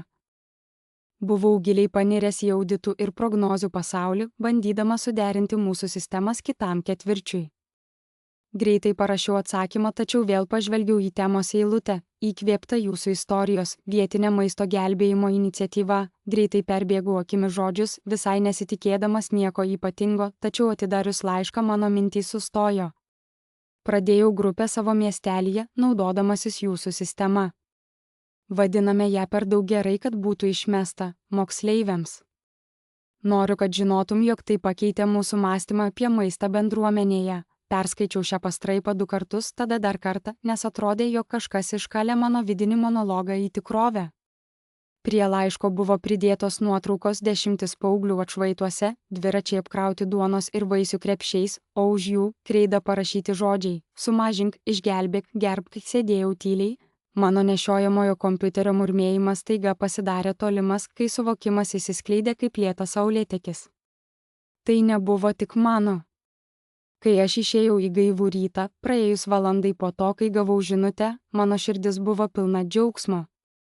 Žinutė buvo tik pradžia ir aš ją pasidalinau su pusė savo komandos, pavadindamas laišką štai kodėl mes pradėjome. Greitai ėmė plaukti atsakymai, mūsų universitete buvo įkurtas naujas skyrius, mūsų nevyriausybinė organizacija rengė miestą apimančią maisto dalijimosi akciją, o mūsų manifestas padėjo įtikinti miestą priimti maisto gelbėjimo politiką. Kiekviena žinutė nešė tą pačią kuklę nuoširdumą ir bendruomeniško tikslo jausmą. Viename laiške buvo nuotrauka, kurioje mama su vaiku šeštadienio turguje dalijosi dovanų maišeliais, o jų šypsena sakė, štai kaip mes rūpinamės vieni kitais kasdien, kiekvieną iš šių istorijų skaičiau su vis didėjančiu nuostabos jausmu. Tai buvo ne pasididžiavimas, o šilta ryšio šviesa, kurią sukūrėme. Mes sukūrėme įmonę, taip verslą, kuris veikia skirtingose srityse su rodikliais, KPI ir pajamų modeliais. Tačiau tai nebuvo tik verslo laiškai, tai buvo žmogiški laiškai. Tai buvo žmonės, kuriems nerūpėjo EOŽ ar augimo diagramos, jiems rūpėjo tikslas. Keliavome per laiką nuo tų ankstyvųjų dienų, kai aš ant motociklo rinkau likusią duoną iki šiol. Aš nustojau matyti poveikį kaip kažką išorinį, kažką, kas matuojama sutartimis ar finansavimo raundais. Poveikis tapo gyva kūno forma kylanti iš žmonių pasirinkimų, individų, kurie sakė, aš tai padarysiu, nes tai svarbu. Viename vaizdo įraše grupė moksleivių viešame turguje įskleidė spalvingą plakatą su užrašu likučiai, tai potencialas. Ši frazė, paprasta, poetiška, kupina vilčių, skambėjo mano galvoje dienomis. Tai nebuvo tik modelio sekėjai, jie tapo prasmės interpretais. Jie perdirbo idėją savo kontekste, savo supratimu, kaip tarnauti bendruomenėms, savo versijomis orumo ir ryšio. Aš pradėjau matyti save juose, ne kaip originalų idėjos autorių, bet kaip dalį kolektyvinės istorijos. Aš mačiau savo vienatvės naktis atspindinčias nuovargio, bet užsispyrimo kupiną savanorio koordinatorės akis kaimo rajone. Mačiau savo nerimą atsargaus optimizmo akyse mažo verslo savininko, kuris pritaikė modelį savo kavinėje. Mačiau savo viltį spindinčioje vaiko šypsenoje, kai ji dalijosi savo pirmuoju išgelbėtų sumuštiniu. Tada atėjo kvietimas, kuris privertė mane sustoti. Nacionalinis forumas apie socialinę inovaciją norėjo, kad kalbėčiau ne apie mūsų įmonės finansinius rezultatus, ne apie pajamų prognozes, bet apie tai, kaip maži veiksmai gali sukelti sisteminius pokyčius. Taigi, priėmiau kvietimą. Renginio dieną stovėjau prie podiumo, žiūrėdamas į auditoriją, pulsuojančią energiją. Nebuvau ten, kad ką nors parduočiau, nebuvau ten, kad ieškočiau investuotojų. Buvau ten, kad pasidalinčiau tiesą, kuri įgijo gilius šaknis manyje. Pokyčiai neprasideda valdybos posėdžių salėse, pasakiau. Jie prasideda mažose neįspūdingose akimirkose, pastebint tai, ką dauguma žmonių ignoruoja, suplėšytame šiukšlių maišo siūle, toje akimirkoje, kai kažkas dvejoja ar paimti siurprizų maišelį, žmonių ritmų. Rinkdamas, kad pasirodyčiau, kalbėjau apie pradžias ir klaidas, apie sutartis ir ginčius, apie išvykas ir atvykimus. Tuomet pasidalinau žinutėmis, laiškais iš nepažįstamų žmonių, kurių gyvenimus paliestų mano darbas, nuotraukomis iš tolimų vietų, perinterpretacijomis mokyklos susirinkimuose ir miesto politikos forumuose. Kai paminėjau paauglius su atspindinčiomis liemenėmis ir kreidos žinutes, salėje pasigirdo šnabždesys, ne nepasitikėjimo, o atpažinimo. Supratau, kad poveikis nėra tiesinis, jis neįsiskleidžia tik strateginėse vietose, bet atsiliepia kiekvieną kryptimi, klesti ten, kur jam suteikiama dirva, o kartais ta dirva būna atvira širdis, o ne gerai finansuojamas biudžetas. Po pasirodymo ramybėje užkulisiuose mano telefonas vėl sužibo, žinutė iš mokytojo, kurio niekada nesu sutikęs, jūsų istorija įkvėpė mano mokinius pradėti savo nulinių atliekų daržovių projektą. Po šiuo pranešimu buvo nuotrauka, kurioje vaikai klūpodami žemėje sodina sėklas, kurios vėliau išaugs į maistą, kuris galbūt vieną dieną nebus švaistomas, o bus nuimtas, dalijamas ir švenčiamas. Žiūrėjau į tą nuotrauką mažus daigus iškilusius priešais tamsią žemę ir mintis kilo savaime, tai ne tik poveikis, tai palikimas ne mano, ne jų, o kažkas bendro, kartais dar galvoju, ar užsitikrinau, kaip toli viskas nuėjo. Uždariau akis, giliai įkvėpiau ir leidausi, kad džiaugsmas per mane banguotų. Nepaviršutiniškas džiaugsmas dėl pripažinimo, o giliai jaučiamas džiaugsmas dėl tarpusavio ryšio. Supratimas, kad viena mintis gali tapti daugeliu minčių, viena gestas gali išaugti į daugelį, o viena idėja gali tapti konsteliacija. Kai dabar žmonės klausia manęs, koks buvo paslaptis kaip idėja, iš kurios visi juokėsi, tapo realybė, aš jiems neduodu formulės. Sakau, kad nebuvo momento, kai tai staiga tapo aišku, nebuvo garantijos, kad rizika atsipirks. Buvo tik pasirinkimų serija, priimta be aplodismentų, vedama tyliai užsispyrimo, kad reikšmė yra svarbi. Sakau jiems, kad būti nuvertintam nėra prakeiksmas, jei esi pasiruošęs dirbti šešėliuose. Sakau, kad pasauliui nereikia daugiau tobulų planų, jam reikia daugiau žmonių, kurie būtų pasiruošę pradėti su tuo, ką turi, ir mokytis viešai. Kartais naktį, kai viskas nutyla, vėl pamastau apie tą pirmą vakarienę, ne su kartėliu, bet su keista meile tam žmogui, kuri buvau tada, tylinti ir laikant idėją, kurios niekas kitas nematė. Dabar įmonės vertė matuojama skaičiais, kurie daro antraštes, tačiau tie skaičiai nėra tai, kas mane palaiko. Mane palaiko žinutės iš žmonių, kurie sako, kad dabar mato maistą kitaip, kurie sako, kad jaučiasi mažiau gėdijami prašydami pagalbos, kurie sako, kad pradėjo kažką mažo, nes matė, kad kas nors kitas tai padarė pirmas. Mane palaiko žinojimas, kad nuvertinantis juokas ne paskutinį žodį. Nežinau, kas laukia kitame skyriuje, išmokau nepretenduoti, kad žinau. Bet tiek žinau, kelias į priekį nereikalauja leidimo iš praeities, jam reikia sąžiningumo, atkaklumo ir nuolankumo nuolat mokytis. Istorija nesibaigė, kai įmonė tapo sėkminga, ji giliai pasikeitė. Ir jei yra vienas galutinis dalykas. Gyvenime kartais iškyla pamokų, kurios yra paprastos, tačiau sudėtingos tuo pačiu metu. Dažnai verti dalykai, kuriuos verta kurti, iš pirmo žvilgsnio neprimena įprasto darbo. Priešingai, jie dažnai atrodo kaip klausimai, kurių niekas dar nesužinojo. Įsivaizduokite, kad laikote tokį klausimą unikalų, savitą, galbūt net šiek tiek keistą. Ir būtent šis klausimas gali būti jūsų šansas, jūsų akimirka, kai turite galimybę paveikti pasaulį aplink save. Galbūt jums pažįstama situacija, kai pirmą kartą įsakėte savo idėją, o aplinkinių šypsenos ar juokas pasirodė neįprastai. Kokius klausimus kėlėte, kai kalbėjote apie tai, kas jums atrodė svarbu? Tie, kurie juokėsi, galbūt tiesiog nesuprato, bet galbūt tai buvo ženklas, kad jūs esate ant kažko ypatingo slenksčio. Tad jei šis pasakojimas jums atrodo pažįstamas, pasidalinkite, ką žmonės sakė, kai pirmą kartą drąsiai įsitarėte savo mintis. Galbūt tai, kas atrodė juokinga, gali tapti pamatu didingam kūriniui. Kiekvienas didelis pasiekimas prasideda nuo drąsos kelti klausimus, kai niekas kitas to nedaro.